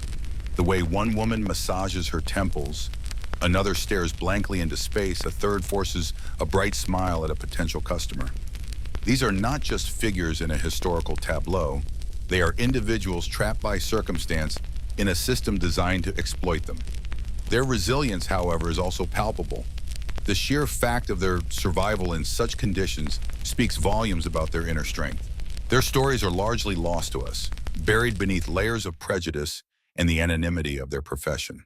We know the regulations, the taxes, the names of some madams or property owners, but the individual hopes, fears, and experiences of the working women are rarely recorded in detail.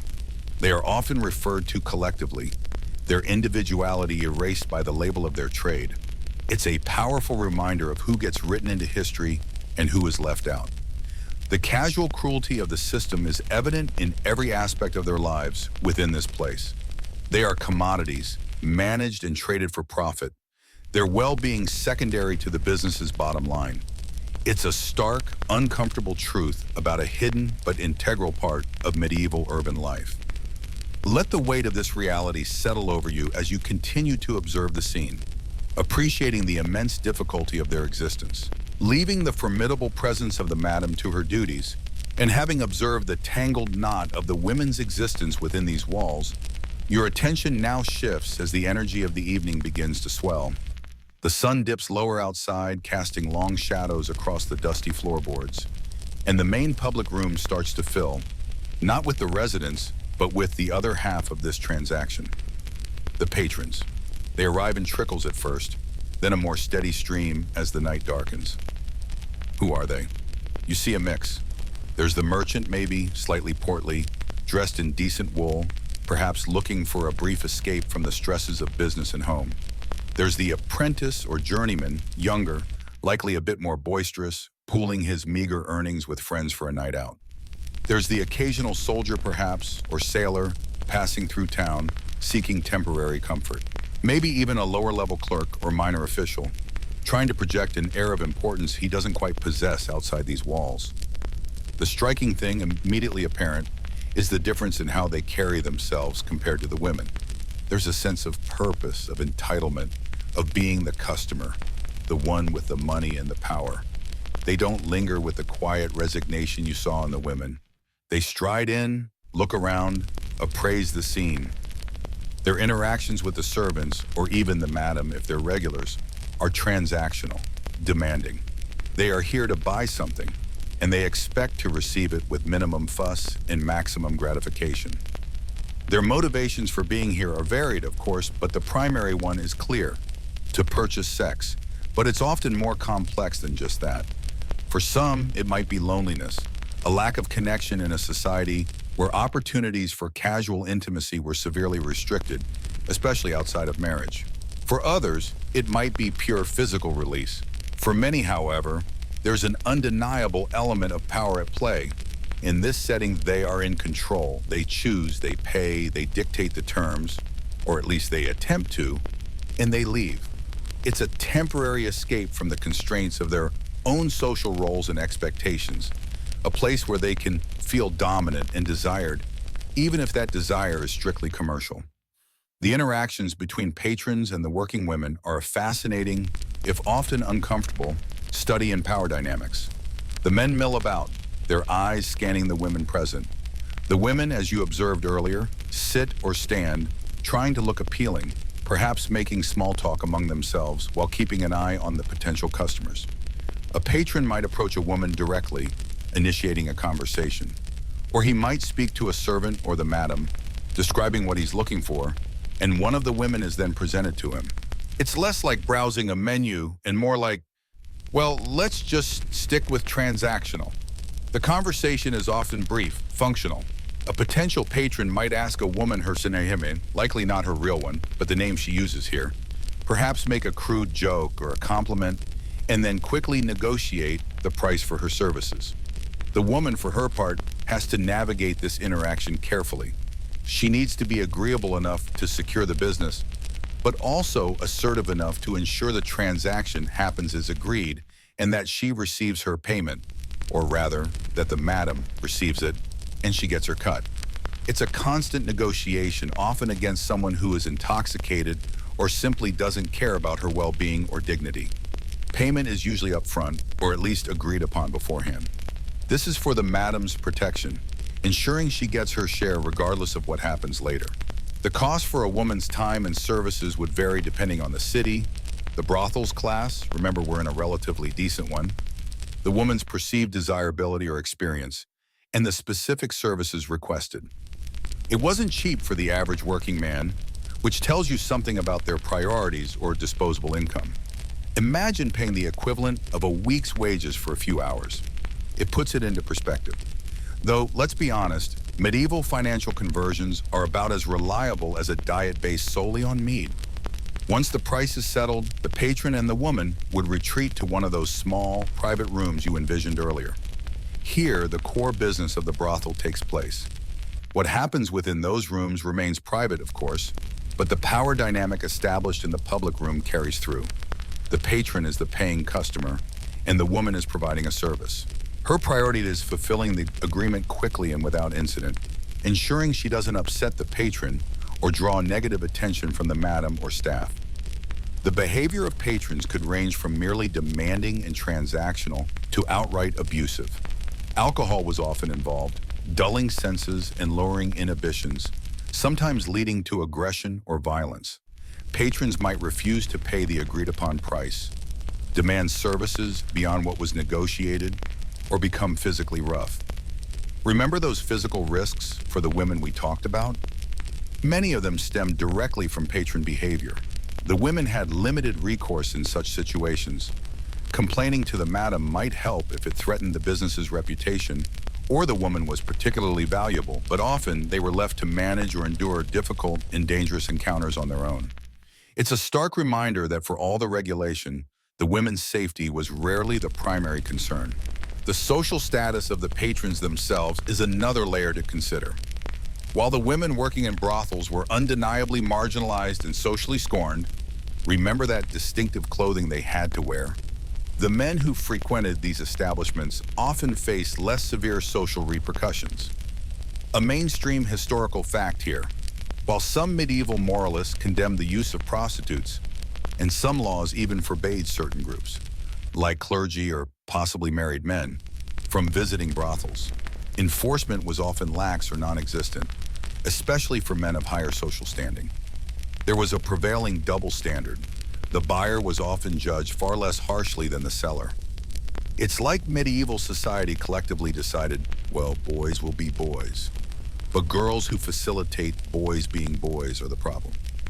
You could be the respected merchant or guild member by day and a brothel patron by night, and as long as you were discreet enough, your social standing might not suffer significantly, unlike the woman you just paid. This leads us to an open scholarly debate phrase. Historians still argue whether the relative social acceptance of patrons, compared to the severe stigmatization of the women, indicates a societal view that saw male sexual needs as inherent and permissible, even if outside of marriage, while simultaneously viewing female sexuality, particularly when commercialized, as inherently immoral and disorderly. It highlights the complex and often contradictory attitudes towards sex and gender in the Middle Ages. Was it about managing male desire or suppressing female agency? Probably a bit of both in a messy, unequal package deal. For a quirky or fringe tidbit, some historical records mention that patrons occasionally tried to pay for services with things other than money. While cash was always preferred and mandated by the madam, no doubt, there are mentions of items like grain, poultry. Remember that joke about being paid in chickens? It might have happened. Tools or even promises of future favors being offered. Can you imagine? All right, love, I haven't got the coin, but how about 3 slightly used chickens in a really sturdy rake? The madam probably wasn't amused. It adds a strange layer to the medieval economy of pleasure. Thinking about the environment again from the patron's perspective, it's less about permanent discomfort and more about the temporary, perhaps jarring shift from the outside world. The smells you noticed earlier, the cheap perfume, the lamp smoke, the underlying funk, would hit them too, a sensory signature of the place. The sounds would be of their own making, the clatter of boots, louder voices, maybe singing, contrasting with the more subdued sounds of the women waiting. The furniture and decor, even in a relatively decent establishment, would likely be functional rather than luxurious. Sturdy tables and benches in the public area, those simple beds in the private rooms. Any attempts at decoration might be basic, perhaps a tapestry, maybe a slightly risque one. Some rush matting on the floor, but nothing too expensive or elaborate that couldn't be easily cleaned or replaced. The focus is on utility for the core business. It's not exactly the medieval equivalent of a 5-star hotel lobby. Think more like a slightly questionable tavern back room that happens to have beds. Patrons would come and go throughout the evening, the flow dictated by their own schedules, wallets, and desires. Some might stay for just a short time, others longer. Some might visit multiple women in one night, if they could afford it and the madam allowed it, perhaps at a premium. The presence of these men is what transforms the space from a communal living area for the women into a place of work, a marketplace of intimacy. The staff of the brothel, aside from the madam and the working women, would also interact with the patrons. There might be doormen or bouncers of a sort, ensuring only suitable, i.e. paying and not overly troublesome customers enter. There would be servants to clean, perhaps serve drinks, water, ale, maybe cheap wine, light fires, and generally maintain the premises. These staff members would also have to navigate the often difficult behavior of the patrons, caught between their duty to the madam and the need to avoid antagonizing the customers. The dynamics shift depending on the patron's social standing. A wealthy or high-status patron would likely receive more deference from the staff, and perhaps even the madam herself, than a poor apprentice. This reinforces the class structure inherent in medieval society. Even within an establishment that catered to a wide range of men, money talked and still does, but in the brothel, its voice might have been a little louder and coarser. Imagine the constant flow of faces, voices, and expectations passing through. Each patron brings his own history, his own reasons for being there, his own set of behaviors, and each woman has to adapt, to react, to manage these individual encounters night after night. It's a relentless cycle of performance and vulnerability, driven by the demand from these paying customers. The atmosphere in the public room while waiting could be strangely muted at times, despite the presence of many people. Men observing women, women being observed, the air thick with unspoken expectations and the hum of low conversation. Then the sound of footsteps heading towards the private rooms, a door opening and closing, leaving silence in its wake until the next pairing is made. Even in a relatively regulated brothel like the one we are observing, the underlying power imbalance between patron and worker remains stark. The men are here by choice, the women primarily out of necessity. The men leave and return to their normal lives. The women's lives are here defined by this work. It's a powerful illustration of the inequalities woven into the fabric of medieval society. So as you watch the patrons arrive and interact, try to see past the surface transactions. Recognize the privilege they hold simply by being the customer, The relative freedom they have compared to the women they are engaging with. It's a significant part of understanding what life was really like within these walls. Leaving the main room, the hum of waiting patrons and the resigned chatter of the women fades slightly as you follow the chosen pair down a short, perhaps narrow corridor. The air changes here. It's cooler maybe, depending on the time of year, certainly dimmer. The sounds of the public space recede, replaced by the echo of footsteps on wood or stone, the rustle of clothing, the quiet breathing of two people moving towards a transaction. This hallway isn't decorated, it's purely functional, a liminal space leading from the slightly performative public area to the stark private reality. It might smell of damp or old wood, or maybe just a faint trace of that ever-present bodily odor and cheap perfume, more concentrated away from the ventilation of the main room. The door they approach is simple, perhaps just a heavy plank door set into a frame. No fancy carvings, no elaborate handles. It's designed for privacy, yes, but not for luxury or aesthetic appeal. As it opens, you get your first glimpse into one of these private rooms. Stepping inside, the difference from the main hall is immediate and profound. The light source is minimal, perhaps just a single candle flickering on a small table or wall sconce. This isn't for ambiance, it's just enough light to see by. The room is small, perhaps 10 feet by 10 feet, or even smaller. It feels enclosed, self-contained, a box designed for a singular purpose. The walls might be plain plaster, or maybe just bare wood. There are no windows to the outside world, reinforcing the sense of being cut off, hidden away. The furnishings are sparse and functional, designed for easy cleaning and replacement. The most prominent feature, of course, it is the bed. It's unlikely to be a grand four-poster with a feather mattress. More likely, it's a simple wooden frame with a straw mattress, covered by rough wool blankets and perhaps a linen sheet that might or might not have been changed recently. Comfort isn't the priority here. Utility is. You can almost feel the scratchiness of the blanket just by looking at it. Beside the bed, there might be a small, rough-hewn table holding the candle. Maybe a sturdy, plain chair. In a corner, possibly a simple wash basin and a jug of water for basic hygiene, though likely more for the patron's use or preparing after the service rather than extensive cleaning beforehand. Everything in the room is durable, simple, built to withstand repeated use and minimal care. There are no personal touches, no decorations that speak to the woman's personality or preferences. This space isn't hers. It's a stage for a transaction. The air in the room feels still, perhaps a little stale. It holds the ghosts of countless previous encounters, the lingering scent of sweat, maybe cheap wine or ale the patron brought with him, that persistent hint of perfume trying its best to mask everything else. It's not a pleasant smell, certainly not inviting. It speaks of functional activity, repeated endlessly. As the door closes behind them, the silence descends, broken only by their quiet movements. The shift in dynamic is palpable. In the main room, there was a semblance of public interaction, even a strange social dance. Here, it's just the two of them, the buyer and the seller, in the space where the core exchange will take place. The power imbalance ever present becomes even more concentrated.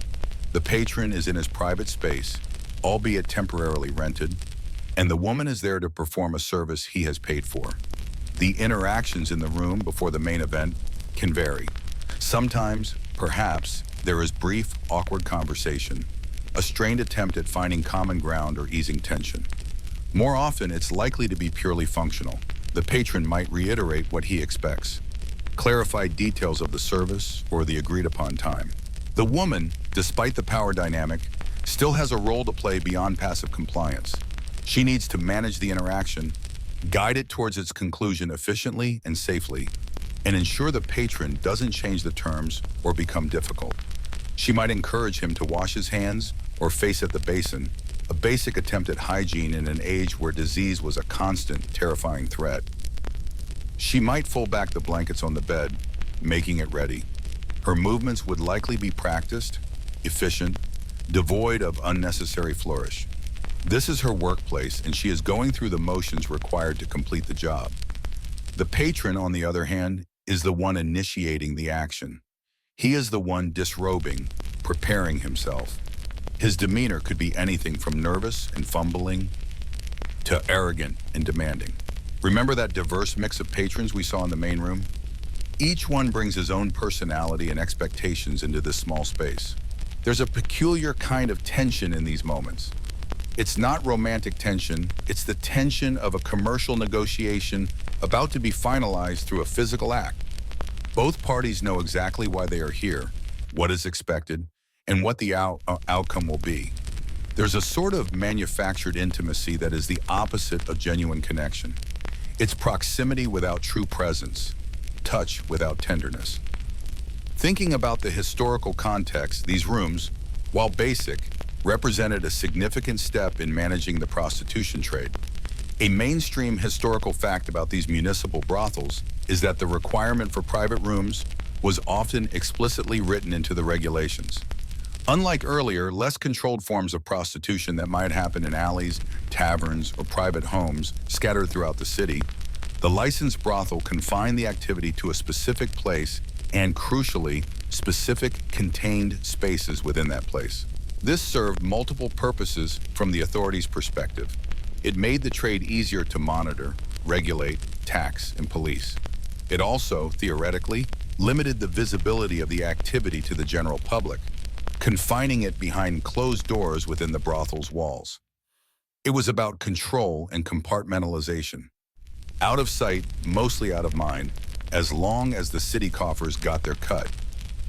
This focus on containment and control leads to an open, scholarly debate phrase. Historians still argue whether the creation of regulated brothels with private rooms was primarily a measure for public health and order, an economic venture for the city, taxation, or a means to further marginalize and control the working women by literally confining them to designated zones. Was it protection, exploitation, or just practical management of an unavoidable social reality? Probably, again, a complex mix, but the effect was certainly confinement.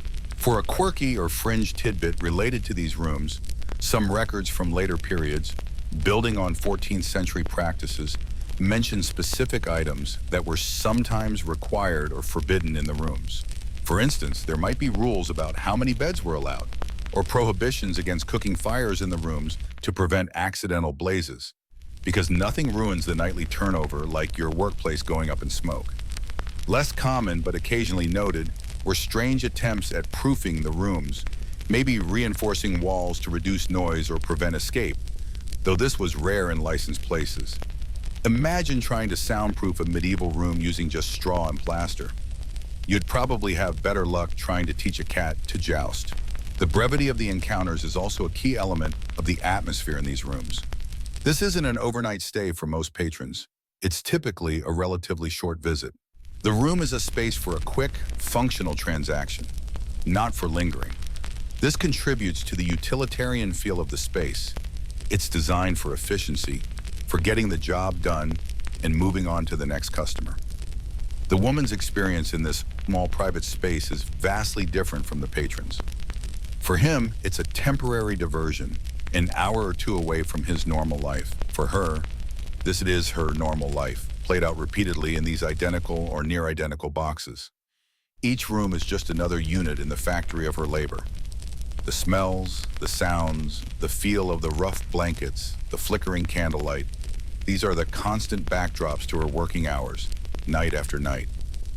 There's a monotony to it that is hard to comprehend. Think about the sheer number of times that door opens and closes for her. Each time, a new face, a new body, a new set of demands and potential risks enters her confined workspace. She has to steel herself, manage her exhaustion, and navigate the interaction, no matter how she feels or how unpleasant the patron might be. This little room designed for his temporary pleasure is the site of her constant vulnerability and labor.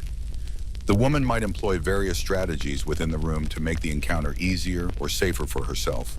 She might try to keep the conversation going, distracting the patron or gauging his mood. She might subtly try to steer the encounter towards a quicker conclusion. She's constantly assessing the situation, reading the patron's behavior, trying to anticipate any problems. It's a high-stakes performance in a very small theater. The sense of confinement in these rooms is significant. The woman is physically confined to the brothel, and within the brothel, her working hours are spent mostly in these small spaces. There's little opportunity for escape, either physical or mental, during the encounter. She is literally cornered, with only her wits in whatever limited protection the madam or staff might offer. And as we discussed, that protection was often conditional. Even the simple presence of the bed reinforces the singular purpose of the room. There's no space for other activities, no comfortable seating for prolonged conversation that isn't transactional. Everything is oriented towards the physical act. It's a design dictated by the market forces of medieval sex work. The cleanliness or lack thereof of the rooms would also be a constant factor. With frequent use and basic cleaning methods, hygiene would be a perpetual challenge. The straw mattresses would harbor pests, the blankets would retain smells, the floor would collect dirt. While the madam would have staff for cleaning, it's unlikely these rooms were ever truly spotless or fresh. The lingering odors and general air of usedness would be ever present, another layer of the sensory reality of the space. Imagine the sounds too, or perhaps the lack of sounds. If the walls were thin, noises from adjacent rooms or the hallway might carry through. But in a well-run for the madam brothel, perhaps there were efforts to minimize noise bleeding, if only to preserve the illusion of privacy for the patrons and prevent disturbances. The primary sounds within the room would be the quiet sounds of movement, breathing, hushed voices, maybe the creak of the bed. It's a soundtrack of transactional intimacy. As you stand metaphorically in this small room observing the scene, the reality of the brothel comes into sharp focus. The main room is the shop window, the place of negotiation and display. These private rooms are the workshop, where the labor is performed, hidden away from public view, but central to the entire operation. They are physical manifestations of the boundaries and realities of medieval sex work, regulated, confined, transactional, and fundamentally unequal. The woman's world shrinks down to the dimensions of this room during the encounter. Her focus is solely on managing the interaction, completing the service, and ensuring her safety and payment, which goes to the madam. The patron's world, for this brief period, is also confined, but by choice seeking a specific, temporary escape or gratification. When he leaves, he returns to his wider world. She remains, waiting for the next patron, the next trip down the corridor to another identical room. This transition from the public space to the private room, and the stark difference between them, is crucial for understanding the working conditions of the women. Their lives within the brothel weren't just about sitting around waiting.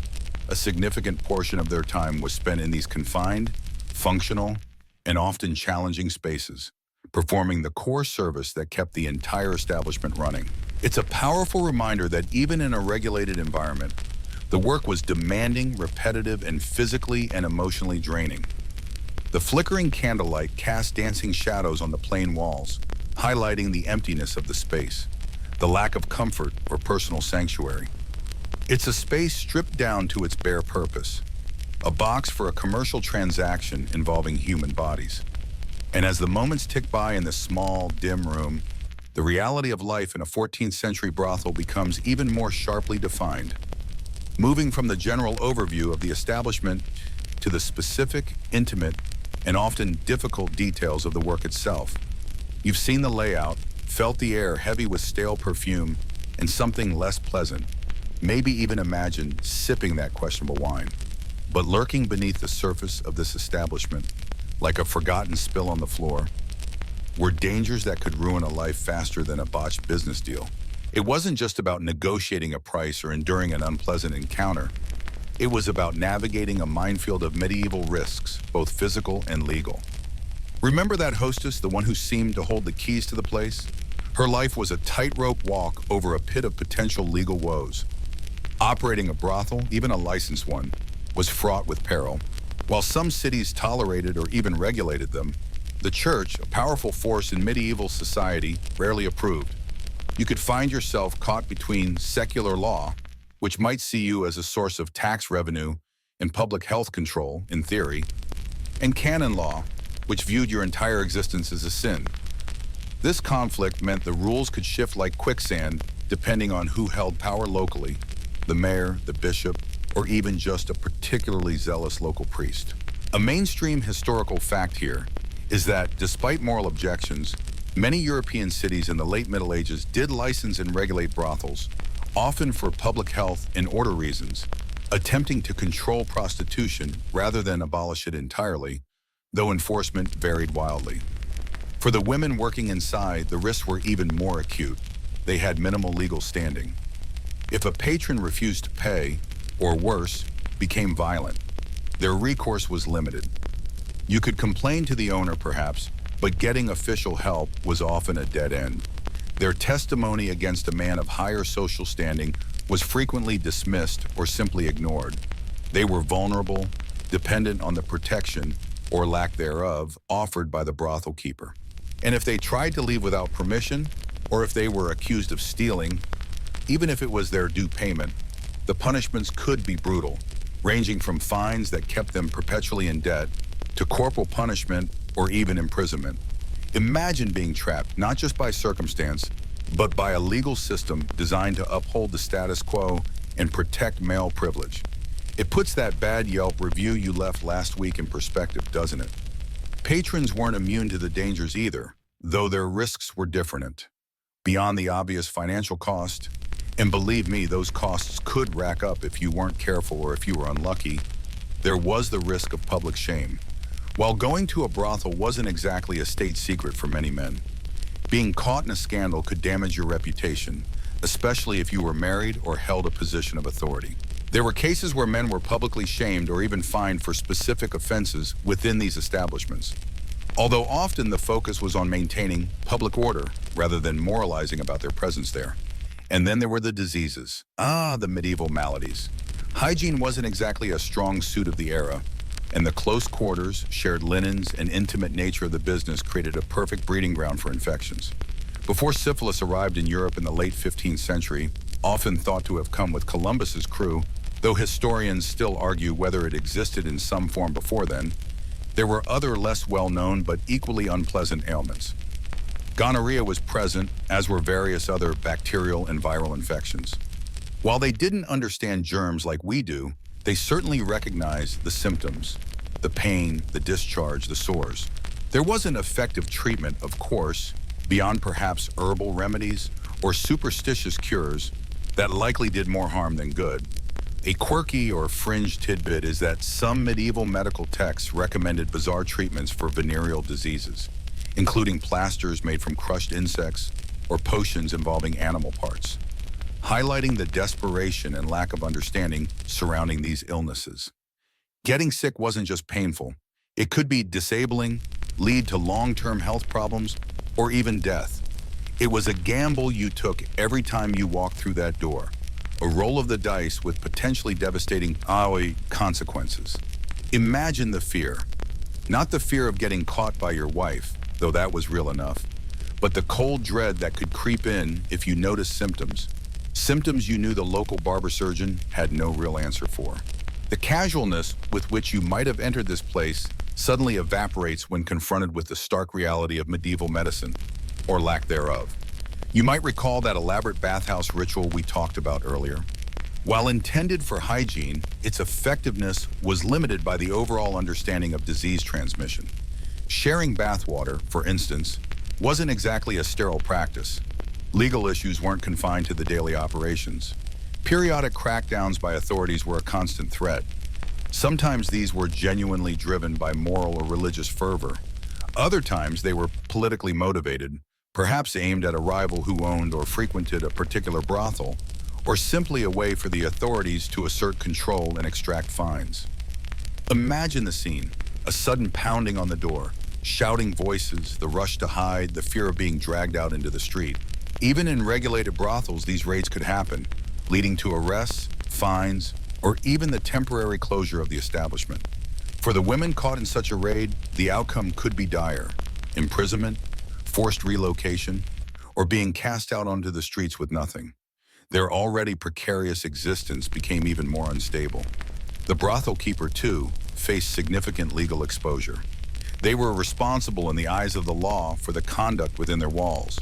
If a fight broke out and someone was injured, if stolen goods were found on the premises, perhaps brought in by a patron or a worker, or if a prohibited activity like gambling got out of hand, the keeper could be held accountable. They had to walk a fine line managing their staff and patrons while trying to placate the authorities. It wasn't just a business, it was a constant negotiation with the boundaries of legality and social tolerance. You had to know who to pay off, who to avoid, and when to lay low. It required a certain cunning and a network of contacts, both legitimate and otherwise. Consider the structure again, often city-owned or licensed. This offered a layer of protection, yes, but it also meant you were directly accountable to the city council or the official in charge. Any complaint, any infraction could bring the full weight of municipal authority down upon you. And if the political wind shifted, if a new mayor was elected with a stricter moral outlook, your license could be revoked overnight, leaving you and everyone dependent on you stranded. It makes navigating modern building codes seem like a walk in the park. For the patrons, beyond disease and potential scandal, there was the risk of robbery. Not just by the staff, although that could happen, but by other patrons or even opportunistic criminals lurking nearby. Brothels attracted a diverse crowd, not all of them savory. Drink flowed, judgment was impaired, and pockets were often full. It was an environment ripe for petty theft or worse. You might go in expecting a good time and leave with an empty purse and a splitting headache, if you were lucky. If you weren't, you might leave injured or having lost more than just money. Security wasn't exactly guaranteed, and relying on the kindness of strangers in a place like this was a gamble you probably wouldn't want to take. Even the act of seeking out a brothel could have legal consequences depending on your social status and location. For married men, adultery was a sin and sometimes a crime, though enforcement varied. While visiting a brothel was distinct from adultery in a strict legal sense, as it involved a paid transaction rather than an ongoing relationship, it could still be used against you in court, especially if you were involved in a divorce or a dispute over inheritance. Your moral character was a factor in legal proceedings, and being known as a frequent visitor to such an establishment wouldn't exactly boost your standing in the community's eyes or in the eyes of a judge. It paints a picture of a society trying to control behavior through a complex web of laws, religious doctrine, and social pressure, often with conflicting results. Think about the windows, or rather, the lack thereof, or perhaps small, barred ones. This wasn't just for privacy. It was also a security measure, attempting to keep unwanted eyes out and potential troublemakers contained. But it also contributed to the stuffy, unhealthy environment inside. The air circulation would have been poor, perfect for trapping coughs, sneezes, and everything else you didn't want to breathe in. You might be trying to relax, but the very air you were breathing carried its own set of dangers, invisible threats that could lay you low without you ever knowing where they came from. It's like trying to relax in a room where someone just sprayed a gallon of cheap air freshener mixed with yesterday's garbage. Unsettling, and probably bad for your health. Historians still argue whether the licensing of brothels genuinely improved public health or simply concentrated disease in specific areas, making them easier to track or ignore. The records are often incomplete, focused on regulations and fines rather than health outcomes. But the presence of ordinances attempting to mandate health checks for the women, however ineffective by modern standards, shows a clear awareness of the problem, even if the solutions were rudimentary and often exploitative, placing the burden of health solely on the women. These checks were usually cursory at best, performed by individuals with limited medical knowledge, and often more about maintaining appearances for the authorities than providing genuine care. So the next time you imagine a trip to a medieval brothel, remember it wasn't just a transactional encounter. It was a journey into a place layered with risks. Legal pitfalls that could ruin your reputation or land you in jail, physical dangers from violence or theft, and the ever-present threat of debilitating, untreatable diseases. It makes staying home and watching cat videos seem like a much safer evening activity, doesn't it? So you've navigated the murky waters inside the brothel, the dubious company, the questionable hygiene, the constant low hum of potential danger. You might have been there as a patron, experiencing the risks we just talked about, or perhaps in this unfolding narrative of possibilities, you are one of the women working within its walls, and you are now facing the prospect of leaving. Maybe you've saved a tiny bit of money. Maybe you've caught the eye of someone who promised a better life. Or maybe, more likely, you've been thrown out for illness, for age, for insubordination, or simply because the keeper decided you weren't profitable enough anymore. Stepping out of that door back into the sunlight, or more likely the dim, muddy streets, feels less like freedom and more like entering a whole new minefield. The dangers within were immediate and tangible. The dangers outside are a slow, insidious erosion of your very existence in medieval society. The first thing that hits you harder than any physical blow is the judgment. Medieval society was rigidly structured and deeply concerned with reputation, especially for women. Your association with a brothel, whether voluntary or forced, stained you in the eyes of most respectable people. You were branded, not just figuratively, but sometimes literally, or by mandated markers. You were seen as immoral, a source of temptation and sin, and a threat to the established social order. This wasn't just a matter of whispered gossip. This social stigma had real, tangible consequences for every aspect of your life outside those walls. It was a scarlet letter, invisible to us now, but glaringly obvious to everyone you encountered then. Trying to re-enter normal society was like trying to walk through a solid wall. You just kept bumping up against invisible barriers. Legally, your options were incredibly restricted. Many medieval cities had specific ordinances governing the lives of former prostitutes. These weren't just suggestions, they were laws designed to keep you marginalized and controlled. A mainstream historical fact is that municipal laws across Europe often forbade women known to have worked in brothels from living in certain parts of the city, particularly near churches, schools, or residential areas considered respectable. You might be confined to specific, often less desirable neighborhoods, or even forced to live outside the city walls entirely. Imagine being told where you could and couldn't live, not based on your actions now, but on your past. It's like having a permanent, medieval version of a bad credit score that also dictates your zip code. These restrictions often extended beyond just residency. You might be barred from certain trades or professions. You couldn't simply decide to open a small shop, become a seamstress for a good family, or work as a servant in a wealthy household. Your history disqualified you from most legitimate forms of employment that would offer any kind of stability.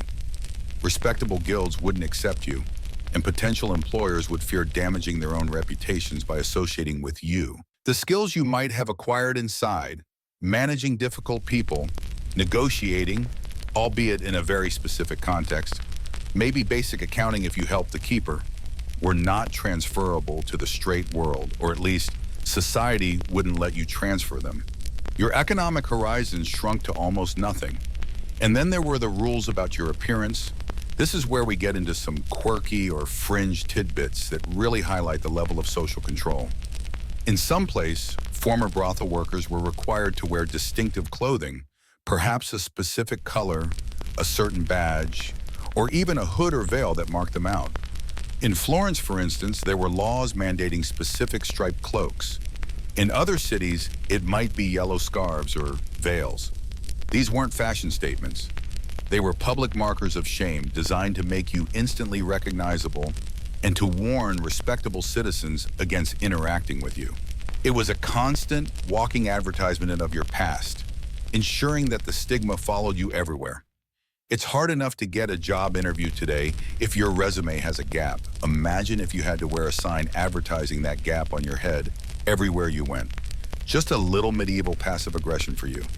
The economic reality was brutal. With legitimate work closed off, your options were incredibly limited.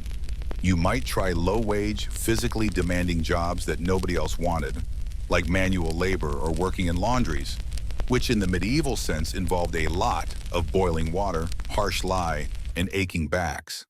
But even these could be hard to come by, and the pay was meager, barely enough to survive.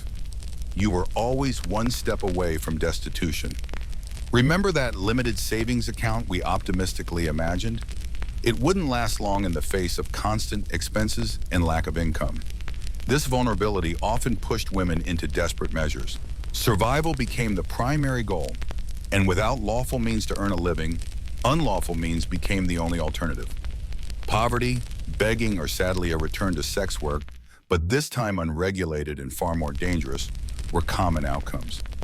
Operating outside a licensed brothel meant no theoretical protection from the keeper, no roof over your head that was somewhat stable, and direct exposure to the brutality of the streets and potentially violent clients or opportunistic criminals. It was a downward spiral, difficult if not impossible to escape. Historians still argue whether these restrictive laws genuinely served their stated purpose of controlling prostitution or simply pushed it underground, making it harder to monitor and potentially more dangerous for the women involved. The laws certainly didn't seem to prevent men from seeking out sex work. They just made the lives of the women providing it even more precarious once they tried to leave. Were they about morality or reality? Or about maintaining social hierarchy and control over marginalized groups? It's a complex question with no easy answer in the historical record. Could you ever truly escape? The possibility of marriage existed, but it was rare and fraught with difficulty. A respectable man from a good family wouldn't risk his reputation or inheritance by marrying someone with such a past. Marriage was often a contract, a way to secure alliances and property, and a tarnished bride was a liability. Your best hope might be marriage to a man of lower social standing, perhaps a laborer or a craftsman whose own position was not as vulnerable to scandal. Even then, you might face disapproval from his family and the community. And let's be honest, finding a genuinely kind and stable partner in the medieval world, especially when your options were limited by social ostracization, was probably about as likely as finding a perfectly ripe avocado in a medieval marketplace. Not impossible, but highly improbable and likely expensive. For some, joining a religious order might seem like an option, a path to redemption and a structured life. The church certainly encouraged repentance. However, entering a convent often required a dowry or some means of support, which most former brothel workers wouldn't possess. And some orders might be hesitant to accept women with such a past, fearing scandal or disruption. While individual cases of women finding refuge in religious communities did occur, it wasn't a widespread or easily accessible path for most. Let's not forget the children. If a woman had children while working in the brothel or afterwards, their situation became even more desperate. Medieval society had limited welfare systems. Orphans or children of impoverished mothers often faced a future of begging, servitude, or even crime. A mother struggling to survive with no legal means of support would have immense difficulty providing for a child, and the stigma would follow the child too.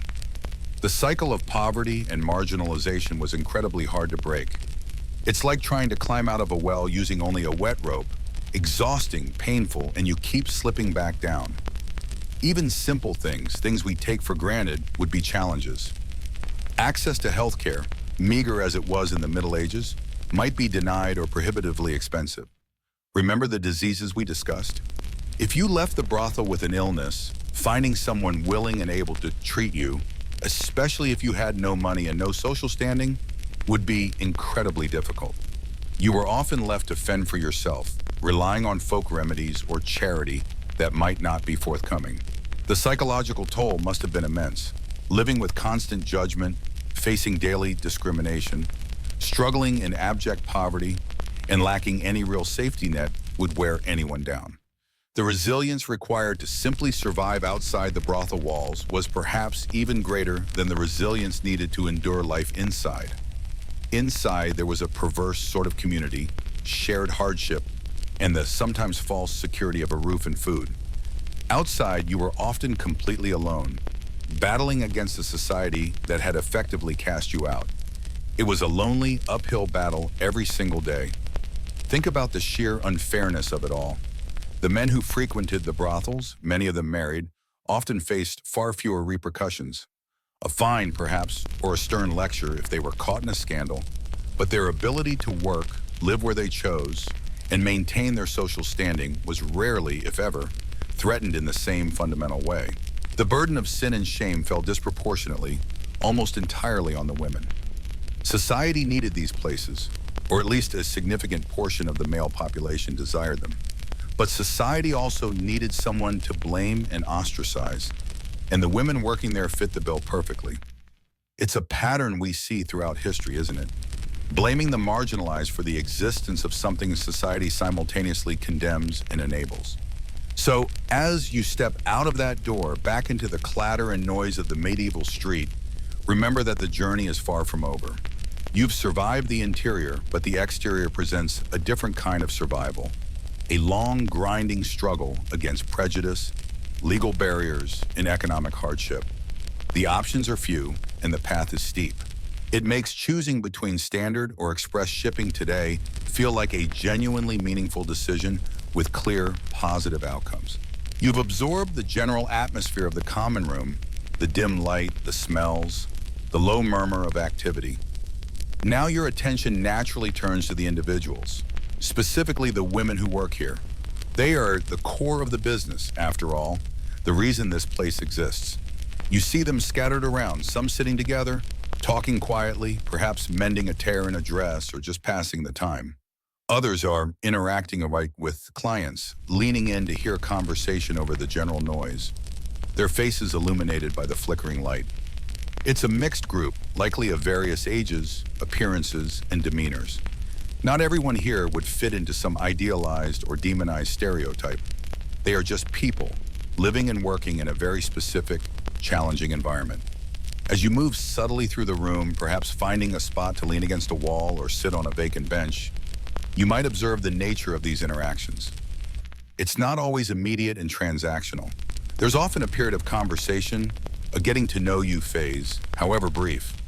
A client might approach a woman, or she might approach a client who seems receptive.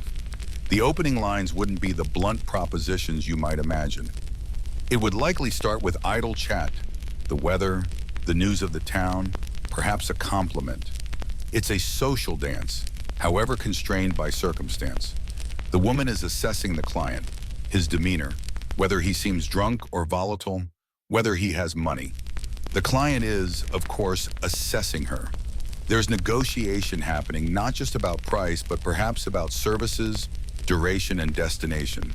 Think of it as a slightly awkward, low-stakes job interview blended with a first date, except the outcome is purely commercial. You might hear snippets of these conversations. Good evening, master. Long day. Or are you new in town? Or perhaps a more direct, but still polite, would you care for some company tonight? The language used wouldn't be openly vulgar in the common room, especially if the manager is keeping an eye on things. There's a veneer of politeness, a professional front, even if the underlying purpose is clear to everyone present. This isn't just about a quick physical act. It's about selling companionship, attention, and a brief escape from the often harsh realities of medieval life, alongside the sexual services. The women themselves would have varying levels of engagement. Some might seem withdrawn, their faces showing fatigue or resignation. Others might be more lively, adept at banter, perhaps even enjoying the social interaction aspect, or at least finding it necessary for their work. Their clothing, as mentioned before, might be slightly more colorful or accessorized than a typical working woman's garb, but it wouldn't be extravagant. Sumptuary laws, which dictated what different social classes could wear, still applied to some extent, and frankly, most women working in a place like this wouldn't have the means for fine silks or furs anyway. Practicality was key. They needed clothes that could be easily cleaned or replaced, weren't restrictive for their work, and perhaps offered a touch of simple appeal without being overly expensive. You might notice details about their appearance that tell stories. Scars, perhaps, from previous hardships or abuse. Calloused hands, and indicating a history of manual labor before or alongside this work. Tired eyes from long nights. Or perhaps, surprisingly, a flash of genuine humor or warmth in a conversation. They weren't a monolithic group of victims or villains. They were individuals navigating an incredibly difficult life choice, or sometimes no choice at all. Historians still argue whether poverty and lack of other options were the overwhelming drivers for women entering prostitution in the Middle Ages, or if factors like personal choice, escaping abusive situations, or following family tradition also played significant roles. It's a complex picture, clouded by limited and biased sources. We rarely hear their motivations directly. Imagine yourself needing to engage. You spot a woman who seems approachable. Perhaps she catches your eye. You walk over, or she gestures subtly for you to come closer. "Good evening," you might say. She replies, maybe with a tired smile. Then comes the dance. You talk about the weather. It was surprisingly mild for a Tuesday, wasn't it? You ask if business is good. She might respond with a practiced line, or perhaps a genuine observation. This back and forth isn't just filler, it's part of the transaction. It allows both parties to gauge each other, to build a tiny temporary rapport. One mainstream historical fact that might come up, or at least be relevant in the background, is the existence of regulations regarding the prices charged. In some cities, licensed brothels had set price lists, approved by the municipal authorities. This was intended to prevent gouging clients and perhaps to maintain some semblance of order and fairness. Imagine a medieval city council debating the appropriate price for services. It sounds absurdly bureaucratic for such a profession, but it speaks to the level of integration these places had in the urban economy and regulatory framework. So, if you were negotiating, she might reference a standard rate, perhaps hinting that for a bit extra, something special might be possible. Negotiating was part of the game, like haggling in the marketplace, just with different stakes and commodities. Is that price for the whole night or just a quick visit? You might ask, trying to sound nonchalant. A quirky tidbit you might encounter involves the superstitions or beliefs surrounding these places. In some regions, there were folk beliefs about the working women or the brothel itself, sometimes involving charms, curses, or rituals intended to bring luck, either to the workers or the clients, or ward off disease. You might see a small, seemingly insignificant object kept near the entrance or in a private room, perhaps a specific kind of stone, a dried herb bundle, or a carved token that holds a superstitious significance for the people who work there, a silent plea for protection or prosperity in a precarious profession. It adds a touch of unexpected everyday magic to the mundane reality of the business, like finding a rabbit's foot taped to the register at a modern convenience store, except with higher risks involved. As the conversation progresses, if an agreement is reached, the interaction changes. The focus shifts from social banter to the practical next steps. "Come this way," she might say, leading you away from the common room. This transition is significant. You are moving from the public, semi-regulated space of the ground floor into the more private, intimate areas where the actual services take place. These areas are typically located upstairs, away from the general traffic and prying eyes of the common room. The stairs might be narrow and creaky, winding upwards into deeper shadow. Walking up those stairs, the sounds of the common room would fade slightly, replaced by a different kind of quiet, perhaps punctuated by sounds from the other private rooms. Muffled voices, creaking beds, maybe a door opening or closing.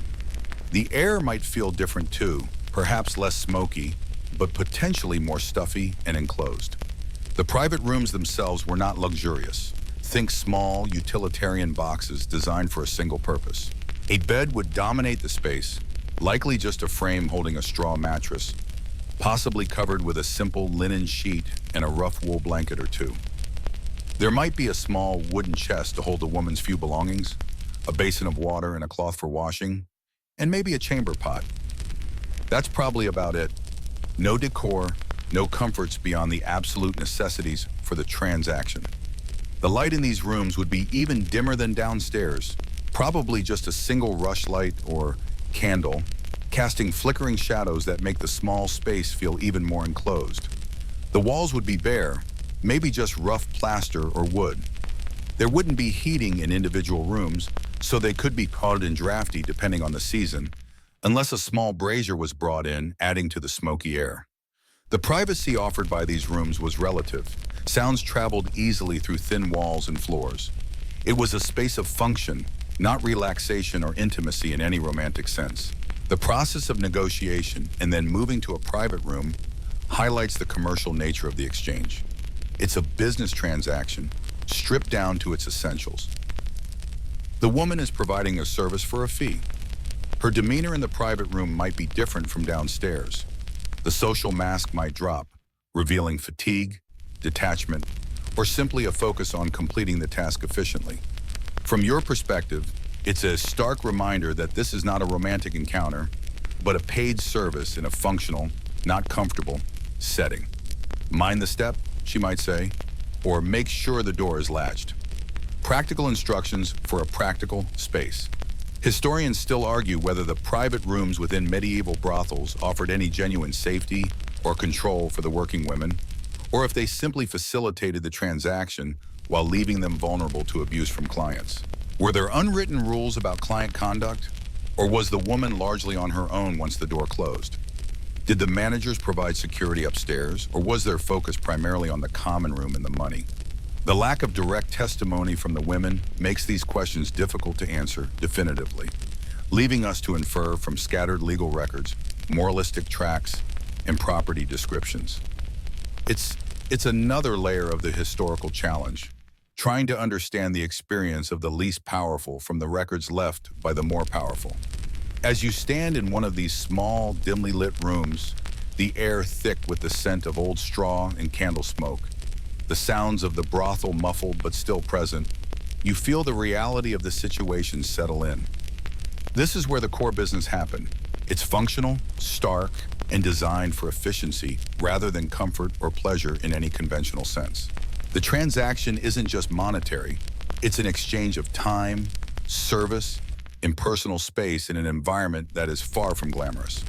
This is the practical heart of the medieval brothel, a tiny private world contained within the larger public space downstairs. The expectation, of course, is clear. This space exists for one purpose. The negotiation is complete or is about to be finalized. The price agreed upon. The woman is here, you are here, the door is closed. The sounds from outside the room are muted, creating a temporary bubble of privacy, albeit one easily popped by a shout or a disturbance. This is the moment the historical texts rarely describe in detail, focusing instead on the morality or legality of the establishment. But it is the crucial, private point towards which all the activity downstairs was directed. You might feel a mix of emotions, perhaps curiosity, apprehension, or simply the fatigue of your long journey into this strange past. The woman might be waiting patiently, or perhaps she initiates the final steps, having been through this countless times before. There's no lingering, no drawn-out preamble in this functional space. The purpose is understood. It's a straightforward, if uncomfortable, reality check on the nature of this particular historical profession. Forget the romanticized or overly dramatic depictions. This is the business end of the medieval brothel, and it looks exactly like what it is, a basic room, a bed, and a transaction about to occur. Think about the sheer repetition of this experience for the women working here. Night after night, client after client, the same small room, the same brief impersonal interaction. It lends a certain weight to the silence between the mumbled words. The sounds outside the room, the creaking of the building, the distant voices become a backdrop to this intensely private yet fundamentally public act of commerce. It's a strange paradox contained within these thin walls. A very personal service conducted in a most impersonal way, in a space designed for maximum efficiency and minimal comfort. And that, in essence, is the reality of the private room in a 14th century brothel. Not a space of luxury or even simple comfort, but a functional stage for a specific type of economic and social exchange. It's a powerful contrast to the relative liveliness and social interaction of the common room downstairs. Upstairs, the business becomes focused, quiet, and starkly real. It's a reminder that even in places that seem to exist outside the normal rules, practicality and function often dictate the environment. So you've made it upstairs into one of those small, functional boxes designed for a very specific transaction. The air here feels different from the lively common room, thinner maybe, or just heavier with anticipation and the ghosts of countless similar encounters. The privacy is minimal, just enough to create a temporary bubble from the noise downstairs. But sound still travels easily through the thin walls. You might hear a cough from the next room, a low murmur of voices, the creak of a floorboard, perhaps even a muffled laugh or groan. It's a soundscape that reinforces the reality of where you are and what is happening all around you. In this dim space, lit only by a flickering candle or rushlight, the starkness of the medieval brothel is unavoidable. Forget plush carpets or soft lighting. This is about utility. The bed is the central focus, often little more than a wooden frame supporting a straw mattress. A rough sheet, perhaps a couple of wool blankets, and that's your lot. There's usually a basic basin for washing, maybe a chamber pot tucked away in a corner. Essential, nothing more. Any romantic notions you might have carried up the stairs evaporate pretty quickly in this environment. This isn't a scene from a Renaissance painting. It's a business interaction happening in the simplest possible setting. It's the medieval equivalent of a no-frills motel room, but probably less clean. The woman you came upstairs with is present, of course. Her demeanor might shift now that you're in private. The practiced smile from downstairs might fade, replaced by a more weary or businesslike expression. Nor she might maintain a professional calm, having gone through this routine countless times. This is her workplace, however basic. For her, it's about completing the transaction efficiently and safely. For you, it's a momentary dip into a world utterly alien to your own time. A world governed by different rules and immediate, tangible risks. And speaking of risks, let's not sugarcoat it. The medieval brothel was not exactly a beacon of public health. While the concept of microorganisms and germ theory was centuries away, people were acutely aware that certain activities could lead to unpleasant consequences. They didn't understand STIs in a modern medical sense, but they certainly knew that sleeping with certain people could make you sick. Syphilis, while some historians argue its widespread presence in Europe dates to after the Columbian Exchange, diseases like gonorrhea and chlamydia almost certainly existed, known simply as various forms of the pox, or other vague terms for venereal ailments. There were no antibiotics, no easy cures. Getting infected could mean chronic pain, disfigurement, or even a slow, miserable death. One mainstream historical fact is that authorities were concerned enough about public health to sometimes implement regulations, though often ineffective, aimed at controlling the spread of disease within brothels. For example, some city ordinances might require medical inspections of questionable efficacy, given the medical knowledge of the time, or prohibit women known to be visibly ill from working. Think of it like a medieval health code written by people who thought bad smells caused disease. Right? No plague patients or anyone with obvious weeping sores allowed. Everything else, well, good luck. It was a gesture towards public safety, but probably did little to curb the actual transmission of unseen pathogens. You're certainly not going to find any medieval condoms lying around. If that's what you were wondering, the only method of prevention readily available was abstinence, which rather defeats the purpose of being here. Beyond disease, there was the risk of violence. For the women, this was a constant threat. Clients could be drunk, aggressive, or simply abusive. There was often little protection offered. While some licensed brothels had managers or bouncers downstairs, their primary concern was usually maintaining order in the common room and collecting their cut, not necessarily safeguarding the women upstairs. A woman alone in a room with an unpredictable man was in a vulnerable position. She might have little recourse if a client refused to pay, became violent, or attempted something beyond the agreed-upon services. Historians still argue whether licensed brothels provided any significant degree of safety for the working women compared to unlicensed street work. On the one hand, they offered a roof over their head, a manager, however exploitative, who theoretically had an interest in keeping things running smoothly, and a fixed location. On the other hand, they were still confined spaces where abuse could occur unwitnessed. Were managers sometimes protective of their property, the women, or did they turn a blind eye as long as the money came in? The sources are frustratingly silent or biased on the actual day-to-day experiences of abuse and protection within these walls. It's a grim area of historical inquiry, trying to piece together the reality from hints and allegations. The risk of theft was also present for both parties. A client might try to leave without paying, or steal something from the room or the woman's meager possessions. Less commonly, a woman might be accused of stealing from a client, Although in licensed houses, the management would likely discourage this, as it could cause trouble with the authorities or drive away business. Theft could also involve outsiders, someone trying to break in, or a patron from the common room trying to sneak upstairs. It adds another layer of low-level tension to the environment. You have to keep an eye on your purse, she has to keep an eye on hers, and everyone has to keep an eye out for trouble. It's like being at a slightly dodgy pub, except the stakes are higher and the air smells worse.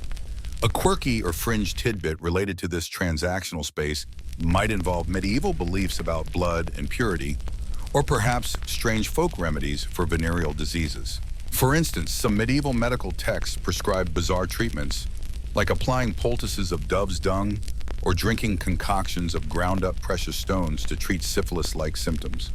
Imagine sitting in this dim room, contemplating the risks, and knowing that the available cures involve bird poop and gravel. Suddenly, a headache seems like a walk in the park. It highlights the desperation and the lack of effective medical knowledge that surrounded these health risks. The best you could do was hope you got lucky, which feels particularly ironic given the circumstances. The negotiation, if it wasn't fully completed downstairs, would be finalized here.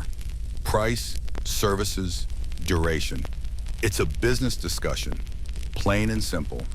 No beating around the bush in this space. 20 pence for the night. 15 for an hour. Just 5 for a quick one.